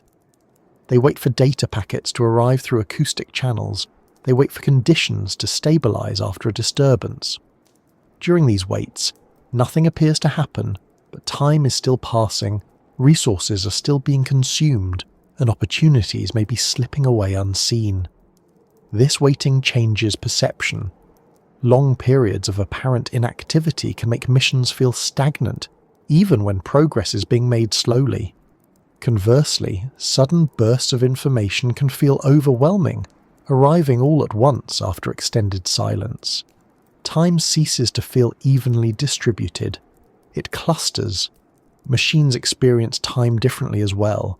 Sensors record continuously, indifferent to human impatience. Data logs fill with measurements taken every second or every minute, creating dense records of environments that appear static on the surface. Reviewing these records later reveals patterns that were invisible in real time, subtle fluctuations that only emerge when viewed across long durations. This retrospective clarity highlights another temporal disconnect. Understanding often arrives after the moment has passed. A chemical anomaly detected early in a mission may not be recognized as significant until weeks later, when it is compared against other data. By then, the environment has already changed, or the machine has moved on. Time delays understanding. Ice itself enforces long timelines. Ice sheets flow at rates measured in centimeters per year. Subglacial lakes may remain isolated for tens of thousands of years before draining suddenly. Chemical equilibria stabilize slowly. Biological processes unfold at reduced metabolic rates. Expecting rapid change in such systems is a misunderstanding of their nature. This slowness frustrates exploratory instincts. Humans are drawn to dynamic environments where cause and effect are visible. Frozen worlds resist that visibility. Change is incremental and cumulative. Missing a brief observation window may mean waiting years for a similar event to occur again, if it occurs at all. Operational time adds another layer of complexity. Expeditions are constrained by surface conditions. Weather determines when drilling can begin or when equipment can be retrieved. Seasonal access windows may last only a few weeks each year. Beneath the ice, conditions remain stable, but above it, time presses in relentlessly. This creates a mismatch between the pace of the environment and the pace of human logistics. The frozen world is patient. Human projects are not.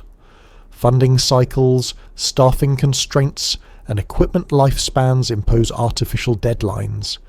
Exploration must be compressed into limited intervals, even when the environment would require prolonged observation. As a result, data collection is often prioritized over understanding. Measurements are gathered quickly, sometimes without full context, because there may not be another chance soon. Interpretation is deferred. Time is borrowed from the future, with the hope that meaning can be reconstructed later. Psychologically, this affects the people involved. Long periods of waiting, punctuated by moments of intense decision-making, create stress. Operators must remain alert despite monotony. Scientists must balance caution against the pressure to act while an opportunity exists. Fatigue alters judgment. Time, instead of guiding action, becomes an adversary. For life beneath ice, none of this applies. There is no deadline, no urgency. Survival is not a race. Persistence matters more than speed. This difference underscores how poorly human concepts of time align with frozen environments. Even the concept of age becomes ambiguous. Microorganisms beneath ice may be ancient, not in the sense of being unchanged, but in having lineages that persist across immense spans of time. Individual cells divide slowly. Populations change gradually. Measuring age in years becomes less meaningful than measuring stability. Geological time dominates these worlds. Ice records climate histories stretching back hundreds of thousands of years. Sediments beneath ice shelves accumulate slowly, layer by layer, preserving chemical signals from distant pasts. These records dwarf human timescales, reminding us how brief our observational windows really are. Technology tries to bridge this gap with long-term monitoring.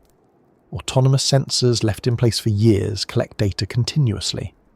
But even these systems are temporary by geological standards. They offer glimpses, not complete narratives. Time also affects causality beneath ice. Because processes unfold slowly, cause and effect may be separated by long intervals. A shift in ice pressure might alter water flow, which gradually changes nutrient distribution, which eventually affects biological activity. Connecting these dots requires patience and careful analysis. Quick conclusions are almost always wrong. This delayed causality complicates experimentation. In many environments, scientists can manipulate variables and observe responses quickly. Beneath ice, interventions may take months or years to show measurable effects, if they show effects at all. This makes controlled experiments impractical or ethically questionable. As a result, much of what is learned comes from observation rather than manipulation. Researchers watch, record, and infer. Time becomes a collaborator rather than a tool. Even failures unfold slowly. Equipment degradation may not be immediately apparent. Sensors drift gradually out of calibration. Communication quality degrades bit by bit. By the time a problem is recognized, it may be too late to correct. Failure, like change, is incremental. This slow failure reinforces conservative design choices. Systems are built to operate well within limits. Redundancy is prioritized. Exploration avoids pushing boundaries aggressively because recovery from failure takes too long or may be impossible. Frozen worlds teach a different relationship with time, one that values consistency over speed, one that accepts delay as inevitable. one that recognises that understanding may arrive long after observation. This perspective clashes with narratives of exploration that emphasise immediacy and discovery. There are no dramatic moments beneath ice where secrets are revealed all at once. There are long stretches where nothing seems to happen, followed by gradual realisation that something important was unfolding all along. For those studying these environments, patience becomes a skill as important as technical expertise. Learning to wait, to resist premature conclusions, and to accept incomplete data is essential. Time is not something to be conquered here, it is something to be respected. As attention shifts toward icy worlds beyond Earth, this lesson becomes even more important. Missions to distant moons will involve communication delays measured in hours. Data will arrive slowly. Opportunities for intervention will be rare. Understanding will depend on long-term patterns rather than immediate feedback. Preparing for that future means learning now how to work with environments where time does not align with human expectations. Beneath Earth's ice, we practice this skill imperfectly, constrained by our own schedules and limitations. In frozen worlds, time does not hurry. It accumulates, it waits, it preserves.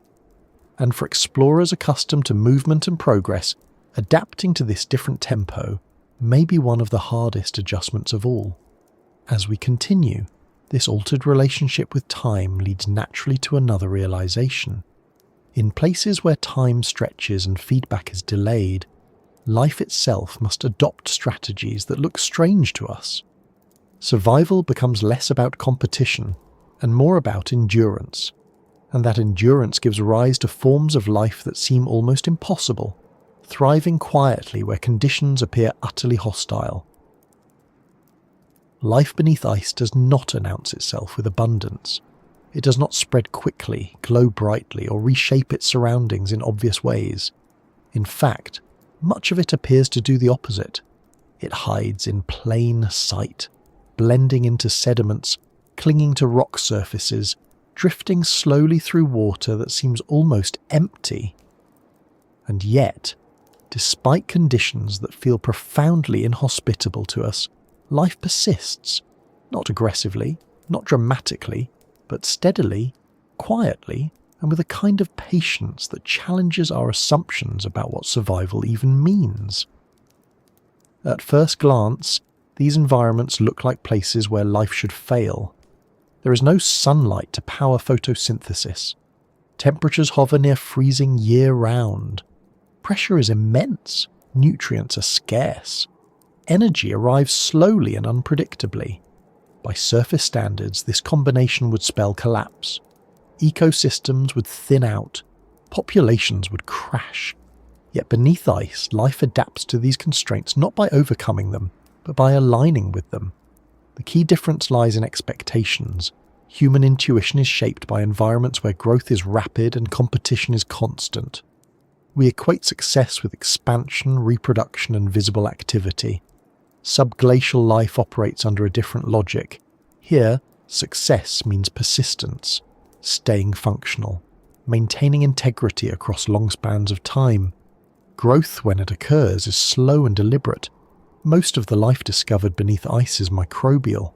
Bacteria and archaea dominate these ecosystems, not because larger organisms cannot exist there in principle, but because microbes are uniquely suited to scarcity and stability.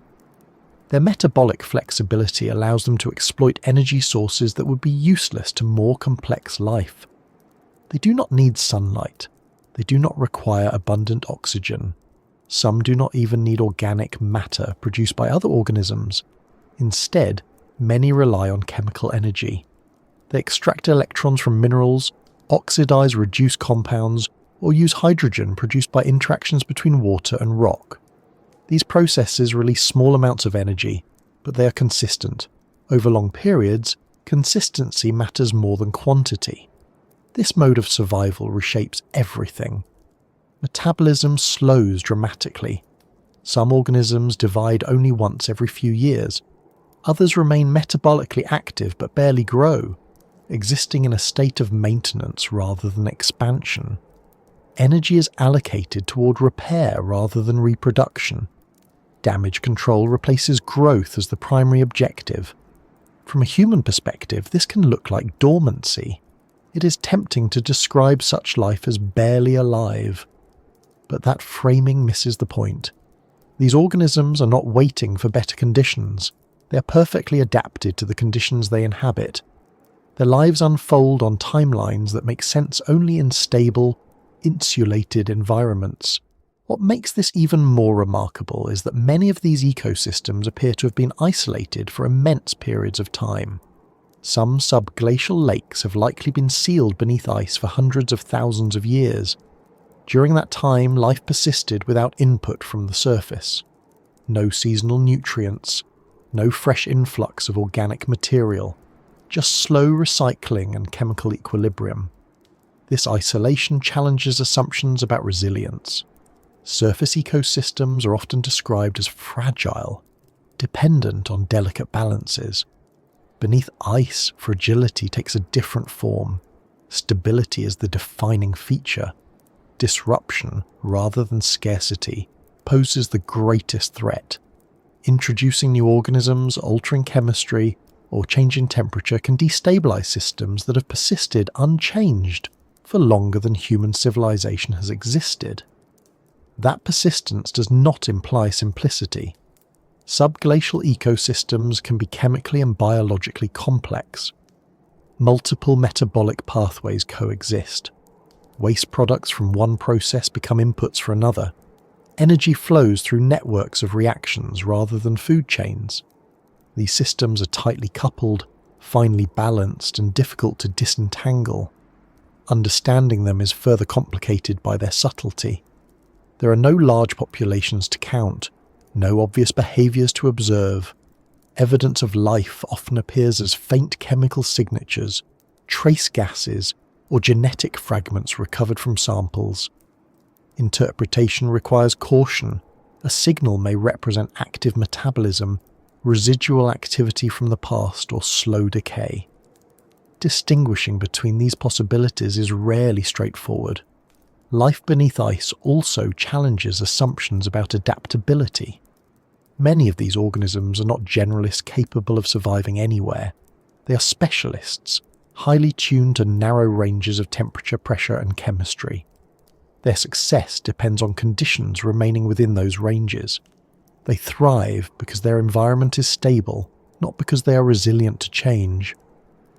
This specialization raises uncomfortable questions. If these ecosystems are disturbed, intentionally or accidentally, they may not recover. There may be no influx of new organisms to fill ecological roles, no rapid adaptation, no resilience in the way surface ecosystems are often described. Preservation becomes as important as discovery. From an exploratory standpoint, this creates tension. The most interesting life may exist in places that are most vulnerable to disturbance. Sampling risks contamination. Observation risks alteration. Even small changes can propagate slowly but irreversibly through tightly coupled systems. There is also the question of scale. Microbial life dominates not because it is the only possibility, but because conditions limit complexity. Large, mobile organisms require more energy, faster metabolisms, and greater environmental variability. Beneath ice, those requirements are difficult to meet. Life becomes small not out of necessity, but out of efficiency. This does not make it insignificant. On the contrary, these organisms play essential roles in shaping their environments. They influence chemical gradients, they alter mineral surfaces, they regulate the availability of nutrients. Over long periods, their cumulative effects can reshape entire subglacial systems. What is most striking is how normal this all is for the organisms involved. There is no struggle in the dramatic sense, no constant brink of extinction. Life beneath ice is not heroic, it is methodical. It persists because it has nowhere else to go and no reason to hurry. For humans, accustomed to environments where life responds quickly to change, this stillness can be unsettling. It challenges narratives of survival that emphasize competition and adaptability.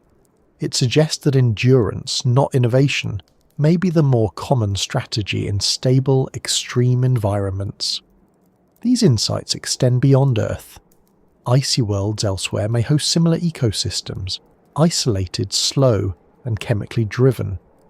If life exists there, it may resemble subglacial life more than surface ecosystems. Understanding these quiet survivors on our own planet becomes a way of learning how to recognize life that does not advertise itself.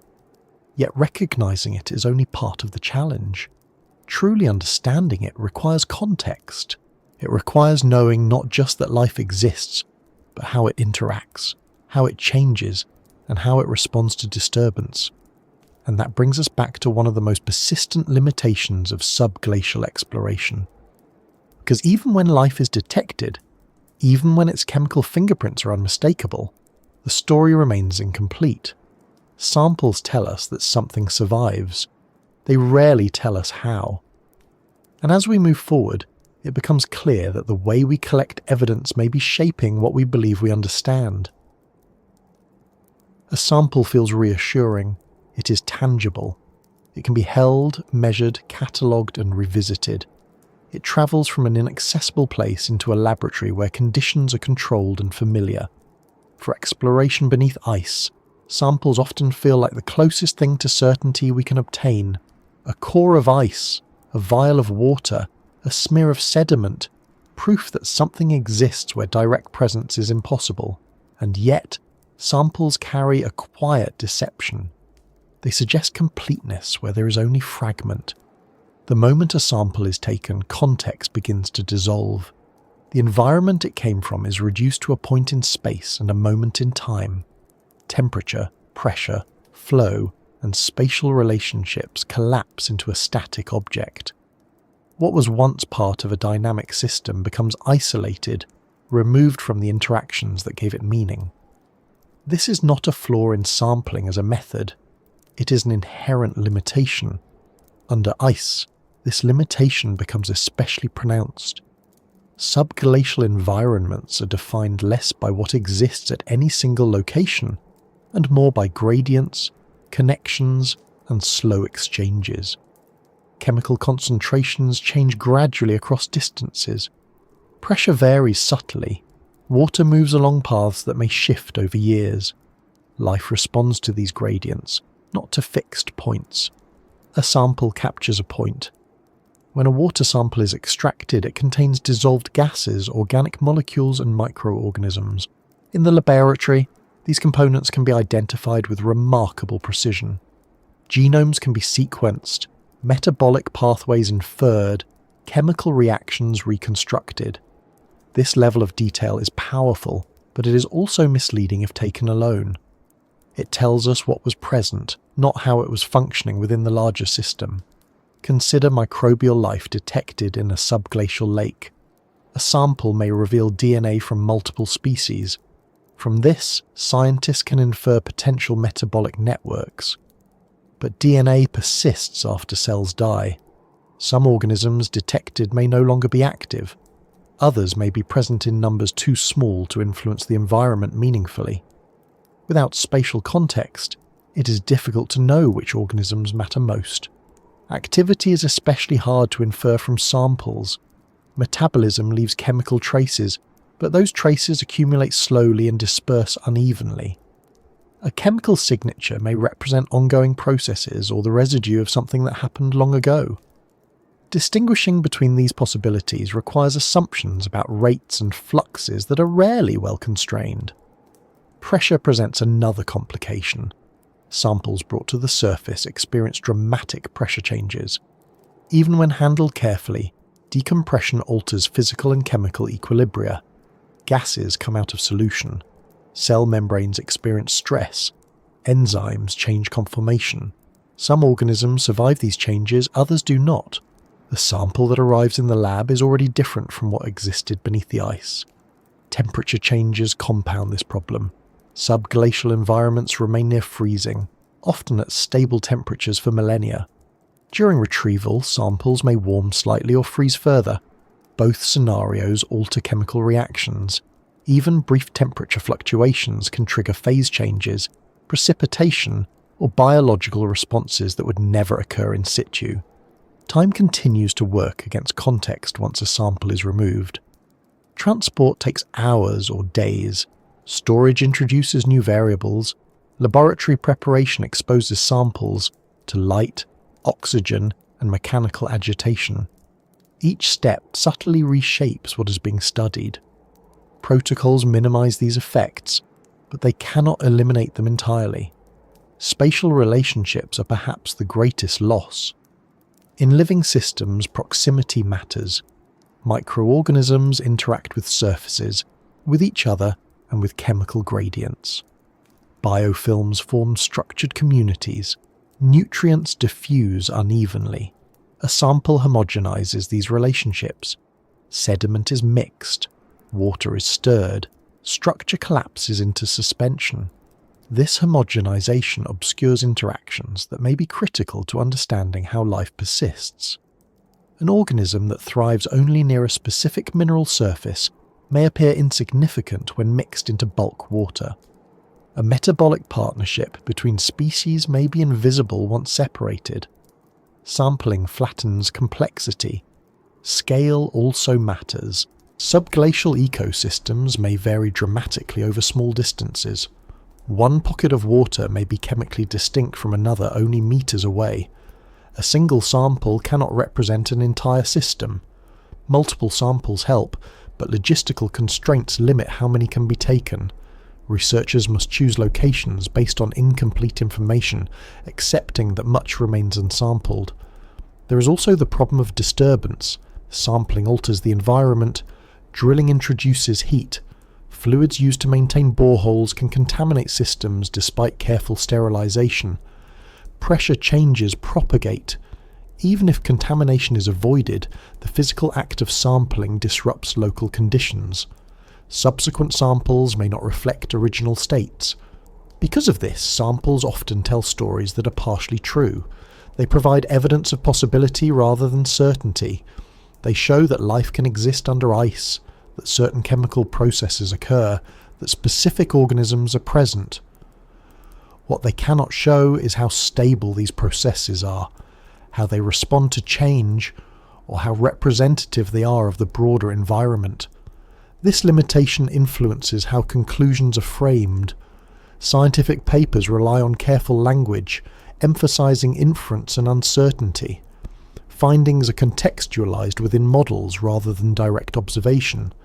This is good science, but it highlights how far samples are from complete understanding. There is also a cognitive bias at work. Humans tend to overvalue what can be held and measured. A sample feels more real than a sensor reading or a model output. It becomes an anchor for interpretation. Other data are interpreted in relation to it, even when they suggest different patterns. This can skew understanding toward what was sampled rather than what is most important. Sampling also favours certain kinds of life. Microorganisms that survive extraction, transport and laboratory conditions are easier to study. Those that do not may be underrepresented or missed entirely. This introduces a survivorship bias that shapes our picture of subglacial ecosystems. In some cases, life beneath ice may exist primarily in forms or states that resist sampling. Organisms embedded in ice crystals attached tightly to rock or existing in low-density populations may evade capture. Chemical processes that occur at interfaces may leave weak signatures in bulk samples. What is most central to the system may be least visible. Attempts to address these issues include in situ experiments and sensors that analyze conditions without removing material. These approaches preserve context but sacrifice depth. They provide trends rather than details. They tell us how something changes, not exactly what it is. Again, trade-offs emerge. Long-term monitoring helps, but it too is limited. Sensors drift. Calibration changes. Equipment fails. Data gaps appear. Context is preserved imperfectly. Interpretation remains cautious. The tension between sampling and understanding reflects a deeper challenge. Exploration beneath ice forces us to choose between breadth and depth, between context and detail. Samples offer detail without context. Sensors offer context without detail. Combining them helps, but the integration is never complete. This incomplete picture is not a failure of effort or ingenuity. It is a reflection of the environment's resistance to simplification. Subglacial worlds do not yield easily to methods developed for surface science. They demand new ways of thinking about evidence. Understanding this helps reframe expectations. Instead of asking why samples do not give complete answers, it becomes more productive to ask what kinds of questions samples are suited to answer. They are excellent for identifying what is possible. They are less effective for revealing how systems function over time. This distinction matters as interest in icy environments grows. Discovering life beneath ice is often treated as a binary outcome. Either it exists or it does not. Samples can answer that question. Understanding how that life persists, interacts and evolves requires something else. It requires patience. It requires multiple lines of evidence. It requires accepting that some aspects of these systems may remain inferred rather than observed. It also requires restraint in how samples are used, recognizing their power without overstating their reach. As exploration continues, the role of sampling will remain central but limited. It will provide anchors for interpretation, not complete maps. It will confirm presence, not reveal full stories. And recognizing this limitation is essential to avoiding false confidence. Because beneath ice, the most important truths often lie not in what can be removed and examined, but in what remains in place, interacting quietly, beyond the reach of our hands. And this realization leads directly into another challenge, one that complicates exploration even further. The more we sample, the greater the risk that we change what we are trying to understand, sometimes in ways that cannot be undone. Contamination rarely announces itself. It does not arrive with alarms or obvious signs of disruption. More often it slips in quietly, attached to tools, dissolved in fluids, carried invisibly on surfaces that look clean enough. Beneath ice, where environments have remained isolated for extraordinary spans of time, contamination is not just a technical concern. It is one of the most serious and irreversible risks of exploration. At the surface, contamination is something ecosystems are accustomed to dealing with. Air circulates, water flows freely, organisms migrate, disturbances are absorbed, diluted, or outcompeted over time. Beneath ice, none of this applies. Isolation is the defining feature.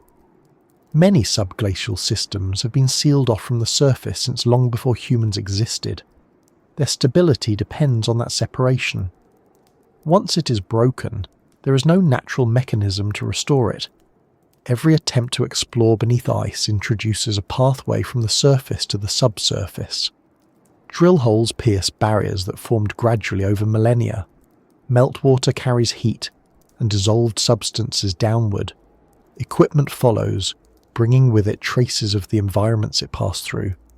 Even under strict protocols, absolute sterility is unattainable. Humans are not sterile. Machines are not sterile. Fluids are not sterile. The question is not whether contamination occurs, but how much and with what consequences. Microbial contamination is the most obvious concern. Surface microbes are abundant, adaptable, and aggressive colonizers. Many can survive extreme conditions long enough to reach subglacial environments. Once there, they may encounter niches that appear empty or underutilized. If they establish themselves, they can alter chemical balances, outcompete native organisms, and reshape ecosystems that evolved under entirely different constraints. The danger is not hypothetical.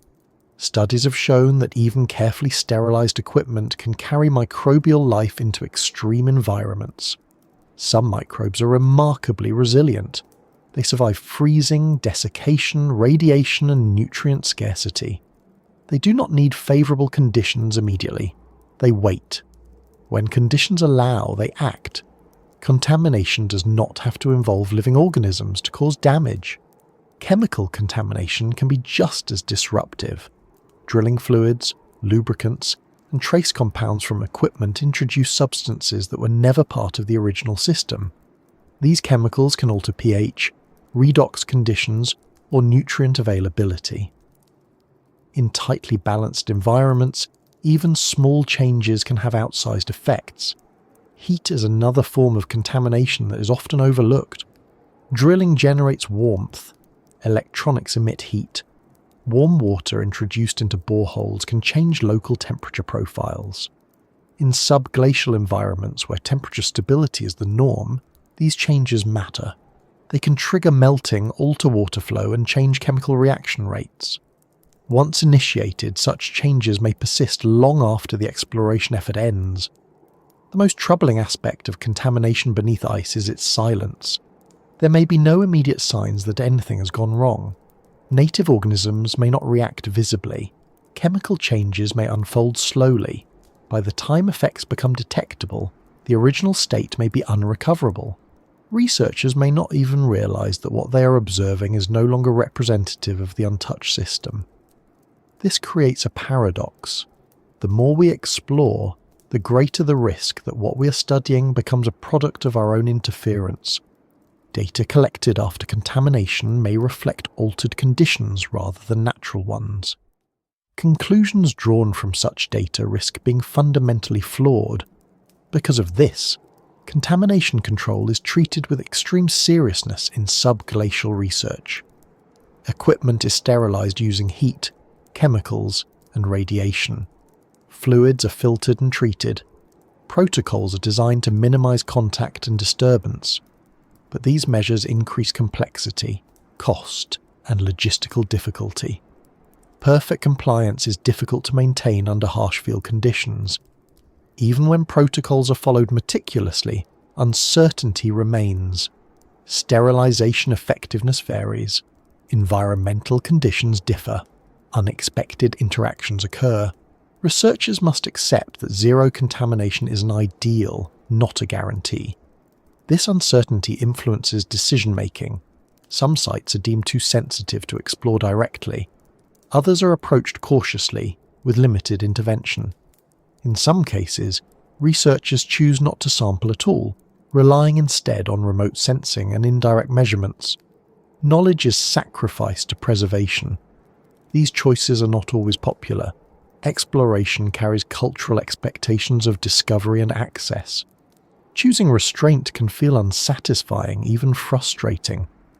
But beneath ice, restraint is often the only ethical option. The ethical dimension extends beyond Earth. Subglacial environments are frequently used as analogues for icy worlds elsewhere. If contamination is difficult to control here, where logistics are challenging but manageable, what does that imply for exploration of distant icy moons? Introducing Earth life into extraterrestrial environments could permanently obscure evidence of native life, if it exists at all. This concern has shaped planetary protection policies, emphasizing cleanliness and containment. Yet the practical challenges remain. Absolute sterility is unattainable. The risk must be managed rather than eliminated.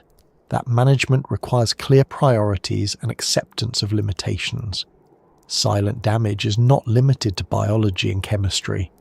Physical disruption can be equally consequential. Drilling alters pressure distributions.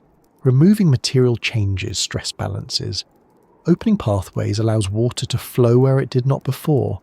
These changes can propagate beyond the immediate site, influencing regions far from the point of entry. Such physical changes may alter habitats indirectly. Water pathways shift. Sediments redistribute. Nutrient flows change. Life responds gradually. Cause and effect are separated by time and distance, making attribution difficult. Researchers may observe changes without realizing their origin. This complexity reinforces the importance of baseline data. Knowing what a system looked like before disturbance is essential for detecting change. Beneath ice, baseline data is often sparse or non-existent. exploration itself creates the first detailed record, leaving little to compare against. As a result, distinguishing natural variability from human-induced change becomes challenging. This ambiguity complicates interpretation and undermines confidence in conclusions. It also makes it harder to justify further exploration as uncertainty about impact grows. Some argue that any exploration carries risk and that knowledge gained outweighs potential harm. Others counter that in environments as rare and isolated as subglacial systems, preservation should take precedence. This debate has no simple resolution. It reflects deeper questions about the purpose of exploration and the value of untouched environments. What is clear is that contamination beneath ice is not easily reversible. Unlike surface spills or disturbances, there is no remediation, no cleanup, no natural flushing. Once altered, the system remains altered on human timescales. This permanence raises the stakes. Decisions made today will shape what can be studied tomorrow. Careless exploration could close doors permanently, replacing unknown natural systems with hybrid environments influenced by human presence. Because of this, exploration strategies increasingly emphasize minimalism. Smaller interventions, passive observation, longer timelines. These approaches reduce risk but also slow discovery. Patience becomes a requirement, not a preference. The tension between curiosity and caution defines much of subglacial research. Scientists are driven to understand life in extreme environments, to uncover how it survives, and to apply that understanding elsewhere. At the same time, they're acutely aware that the act of understanding may destroy what makes these systems unique. This awareness shapes training, culture, and collaboration.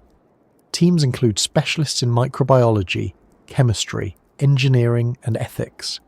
Decisions are debated carefully. Protocols are scrutinized. Mistakes are treated seriously. Despite these efforts, uncertainty remains. The possibility of silent damage cannot be eliminated. It can only be reduced. Accepting this limitation is part of responsible exploration.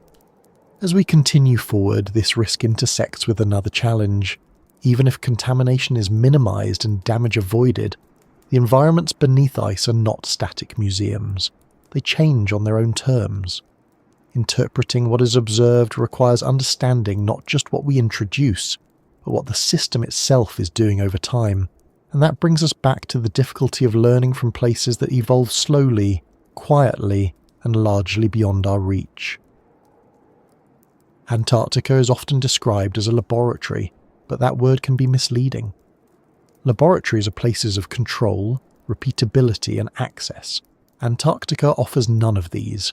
What it does offer is constraint, distance, cold, isolation. Ice measured not in meters but in kilometers. And beneath that ice, conditions that force every assumption about exploration to be tested against reality.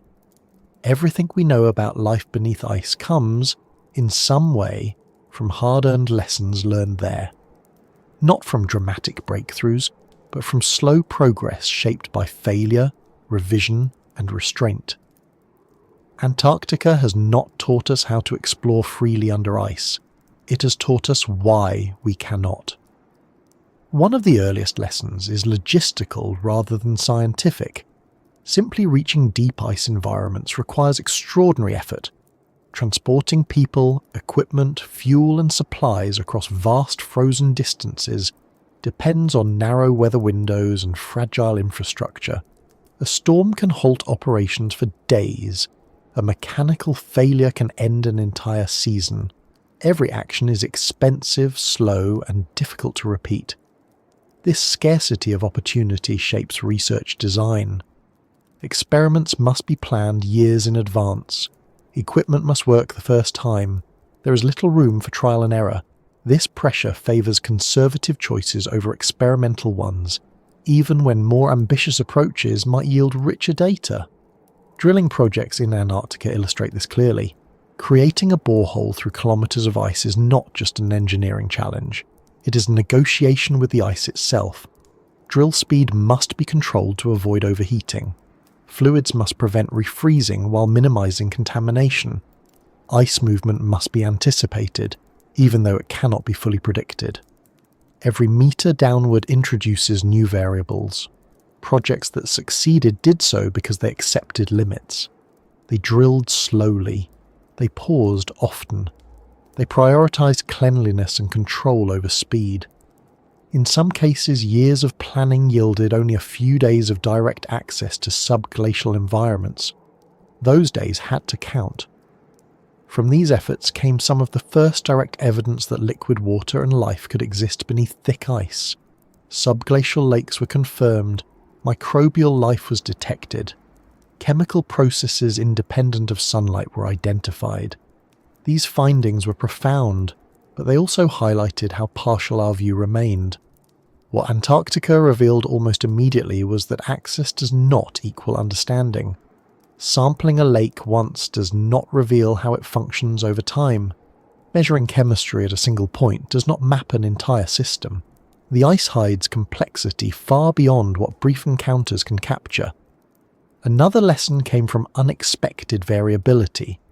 Subglacial environments were once assumed to be relatively uniform, cold, dark, and static. In reality, they vary widely. Some lakes are isolated and stable. Others connect intermittently through hidden water networks.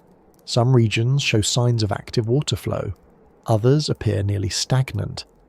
This variability undermined early models that treated subglacial systems as simple.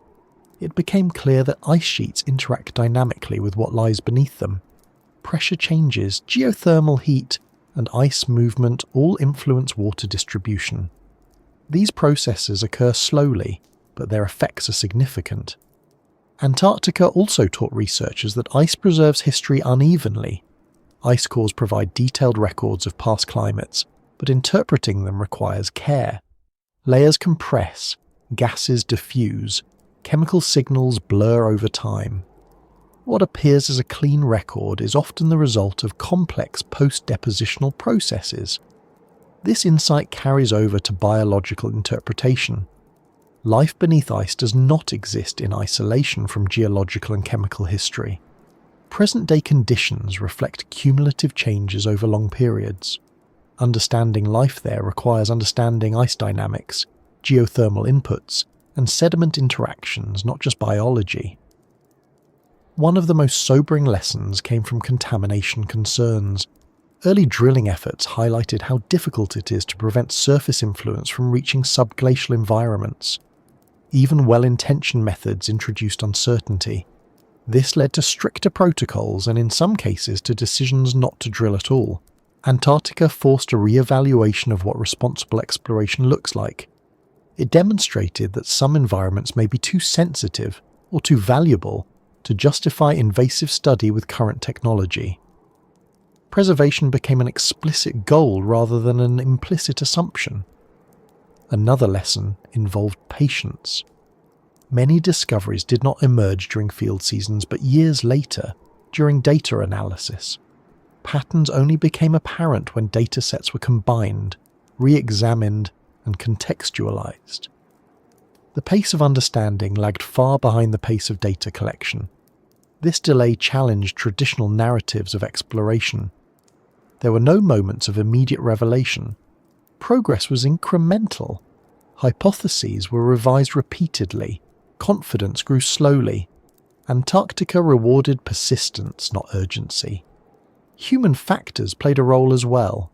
Researchers working in extreme isolation reported shifts in perception, judgment, and emotional resilience.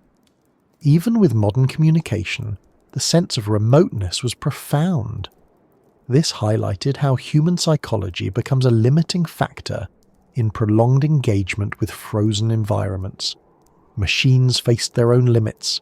Instruments failed more often than anticipated. Sensors drifted. Power systems degraded. Retrieval was sometimes impossible. These failures were not dramatic. They were quiet, cumulative, and instructive. Each failure refined expectations. Designs became more robust. Missions became more focused. Ambitions were tempered by experience. Antarctica did not discourage exploration, but it reshaped it into something more cautious and deliberate. Perhaps the most important lesson is that deep ice environments are not simply hidden versions of surface worlds. They operate under different rules, energy flows differently, life organizes differently, time behaves differently. Approaches that work elsewhere cannot be applied directly. This realization has implications beyond Earth. Antarctica serves as a reminder that icy environments are not empty placeholders waiting to be filled with familiar concepts. They are complete systems that demand their own frameworks of understanding. Earth's deep ice also revealed how much remains unknown.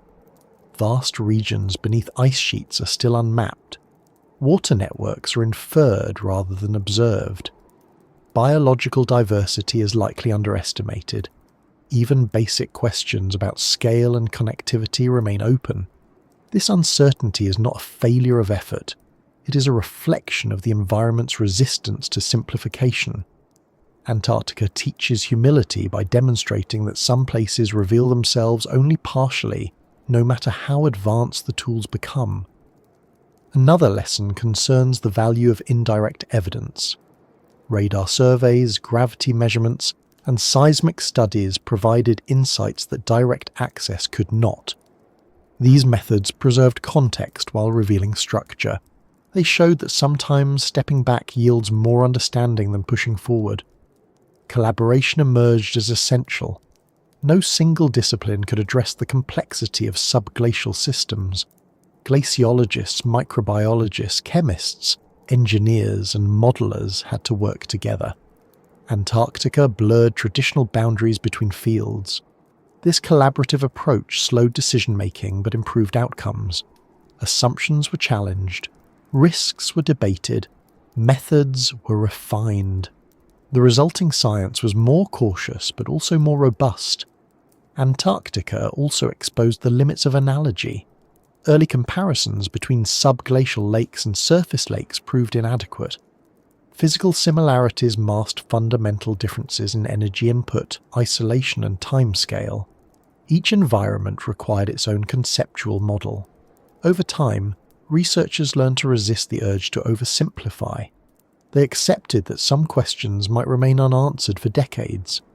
This acceptance did not reduce curiosity, it refined it. Perhaps the deepest lesson from Earth's deep ice is that exploration does not always mean intrusion.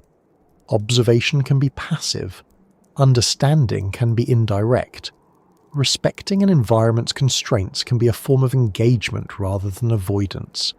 Antarctica has become a proving ground not for technological dominance, but for restraint. It shows that knowing where not to go and when not to act is as important as knowing how to reach a place. As interest turns increasingly toward icy worlds beyond Earth, these lessons gain new significance. Antarctica is the closest analogue we have, and it consistently reminds us that access does not guarantee comprehension. The ice teaches slowly. It teaches through delay, resistance, and limitation. And those lessons, learned through decades of effort, shape how we approach every frozen world that lies ahead. Because if Earth's deep ice has taught us anything with clarity, it is this. The greatest obstacle to exploration beneath ice is not ignorance, but overconfidence.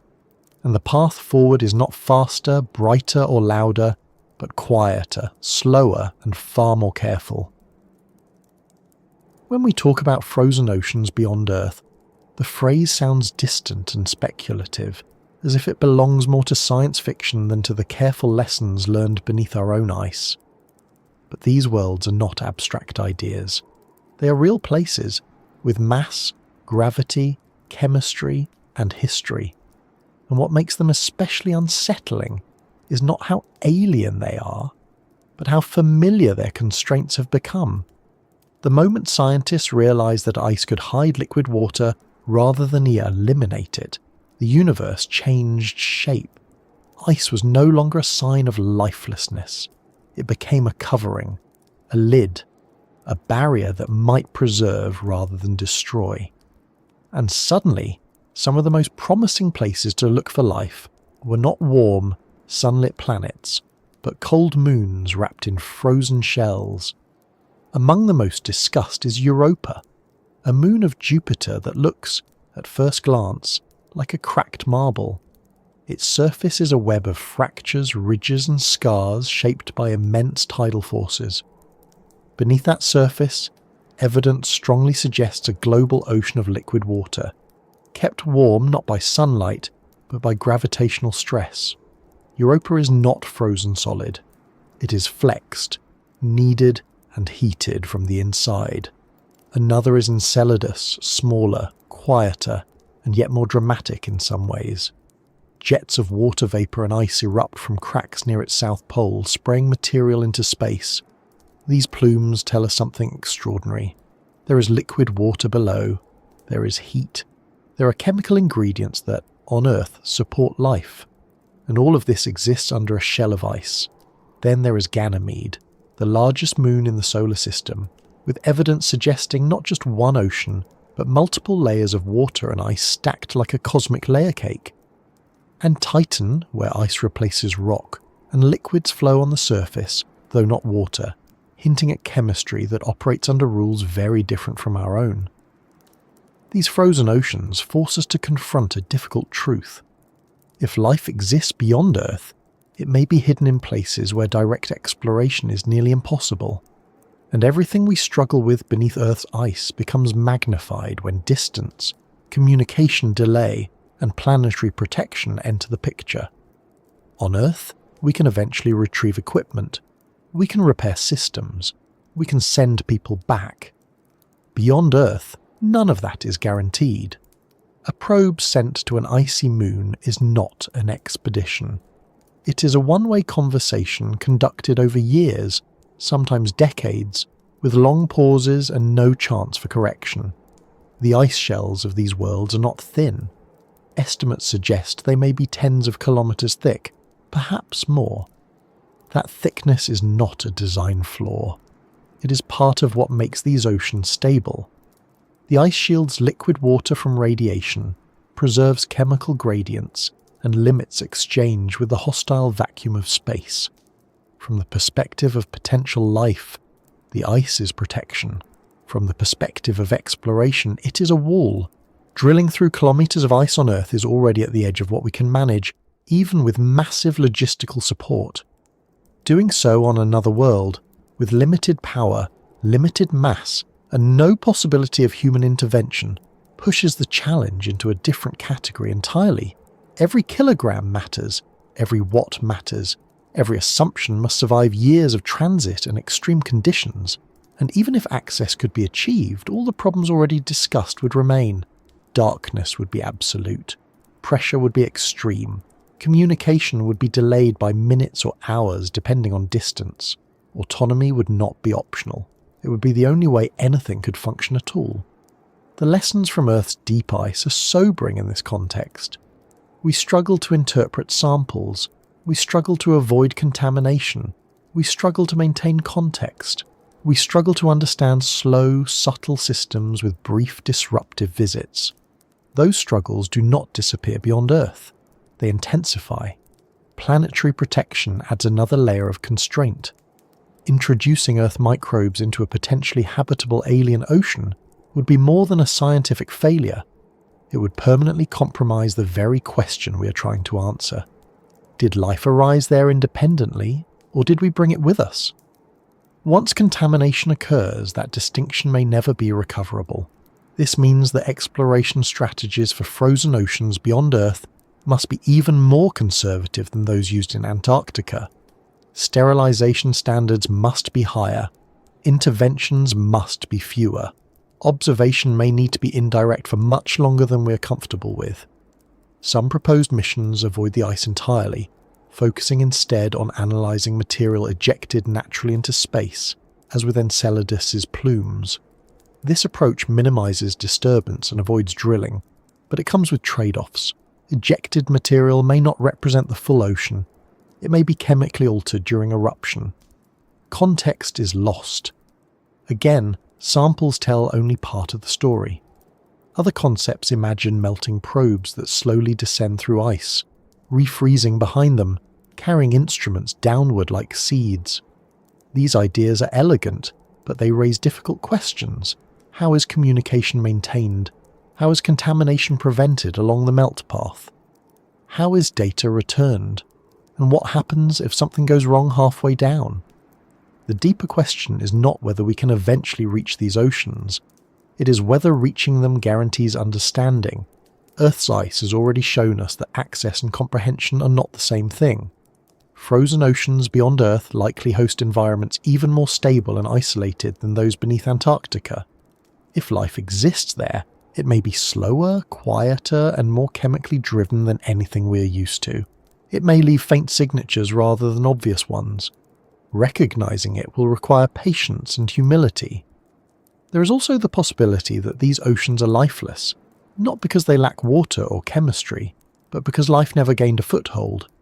Distinguishing between absence of evidence and evidence of absence will be extremely difficult. A single mission, no matter how advanced, may not be enough. Time complicates everything. Missions to icy moons take years to arrive. Data returns slowly. Opportunities to adjust plans are rare. Understanding unfolds long after instruments have completed their work.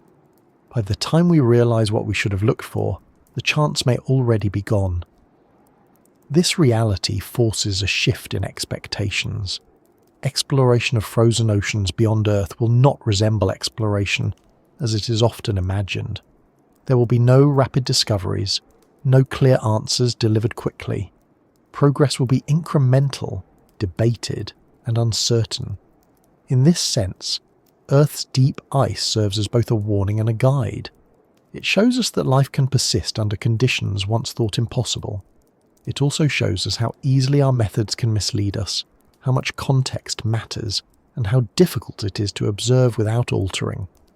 Perhaps the most important lesson is psychological.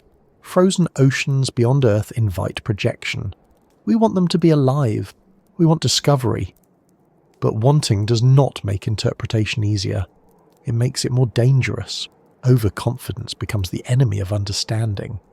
If life exists beneath alien ice, it will not care whether we find it. It will continue on its own terms, shaped by chemistry, pressure, and time. Our challenge is not to force revelation, but to listen carefully enough to recognize what is already there. As we stand on the edge of these possibilities, the question shifts subtly. It is no longer only about whether life exists beyond Earth. It becomes about whether we are capable of learning from environments that refuse to meet us halfway. And that question brings us back to the ice itself. Because whether on Earth or beyond it, ice does not yield easily. It preserves, it insulates, it slows everything down. And in doing so, it demands a kind of exploration that is patient, restrained, and willing to accept that some truths emerge only gradually, if at all. Ice has a way of giving just enough to convince us we are close, while keeping the most important pieces just out of reach. It allows hints, traces, signals that suggest complexity without fully revealing it. After everything we have learned, every drill hole, every sensor deployment, every model refined by years of effort, the most honest conclusion is not how much we know, but how much remains concealed. What the ice keeps from us is not a single secret. It is a collection of absences, missing connections, unseen interactions, processes that unfold too slowly, too quietly, or too deeply to be captured by brief encounters. We know life can exist beneath ice. We know water moves there. We know chemistry supports metabolism without sunlight. But knowing these facts is not the same as understanding how such worlds truly function. One of the greatest unknowns is scale. We still do not know how widespread subglacial life really is. Are these ecosystems rare exceptions confined to specific pockets where conditions align just right? Or are they common, quietly occupying vast regions beneath ice sheets? Our data points are sparse. Each confirmed site raises more questions than it answers. The ice reveals locations one at a time without showing how they connect. Connectivity itself remains elusive. Beneath ice, Water does not exist as isolated pools alone. It moves through channels, sediments and fractures that may open and close over time. These hidden networks determine how nutrients flow, how waste disperses, and how organisms interact across distance. Without mapping these pathways directly, we cannot tell whether ecosystems are isolated islands or parts of larger interconnected systems.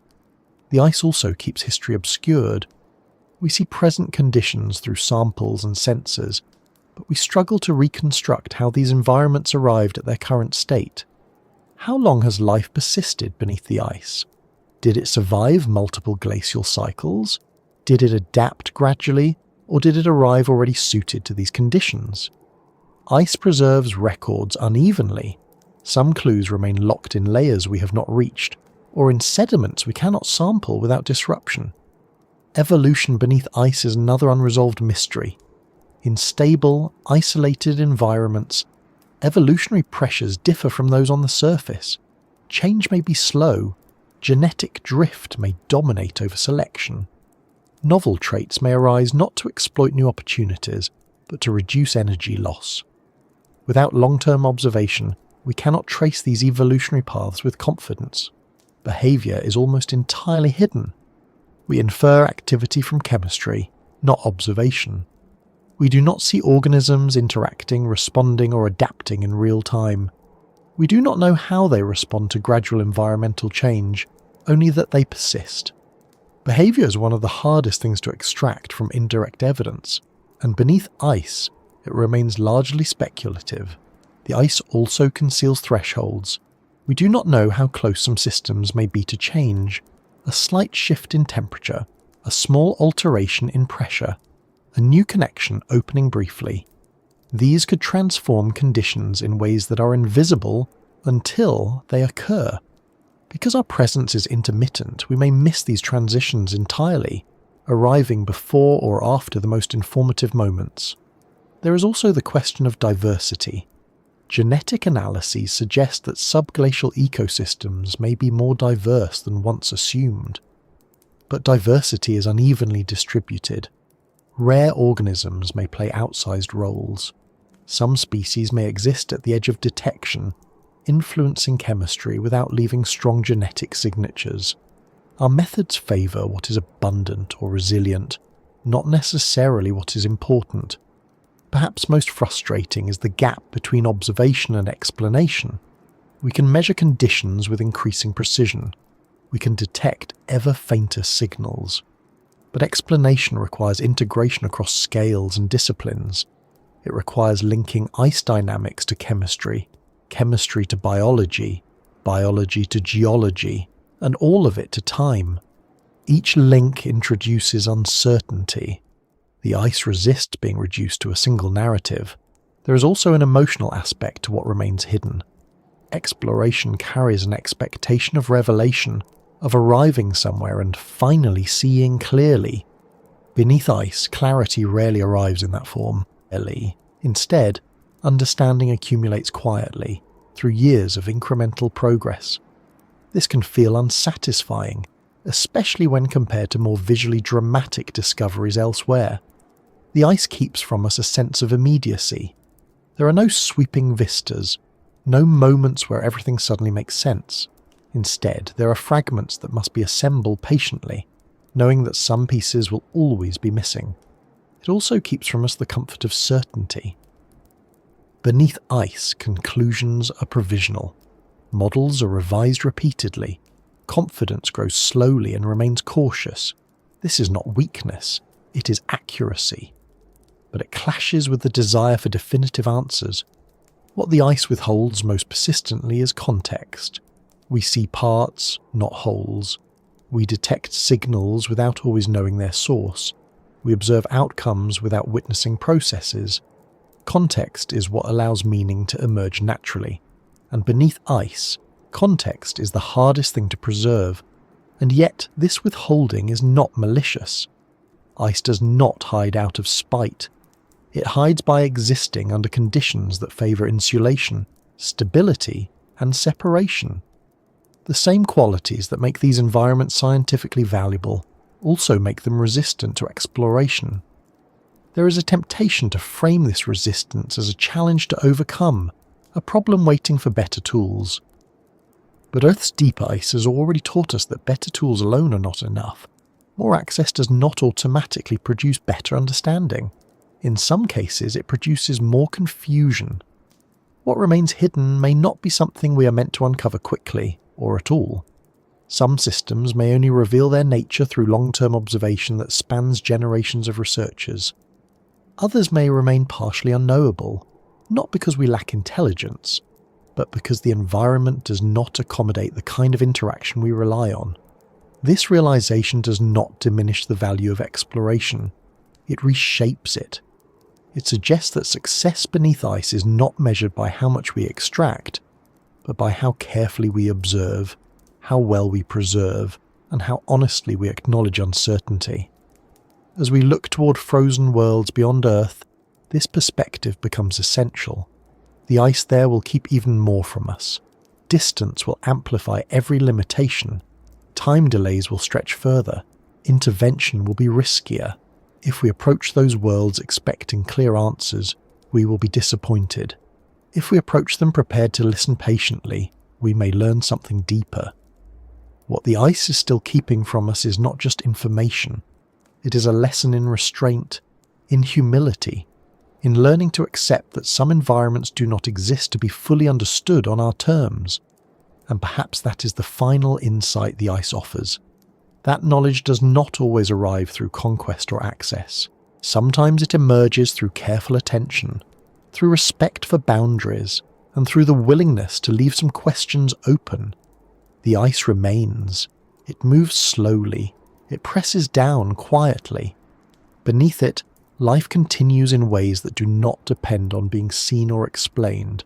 And as long as the ice holds, it will keep its distance, reminding us that exploration has limits, and that those limits, when respected, are part of what makes discovery meaningful at all.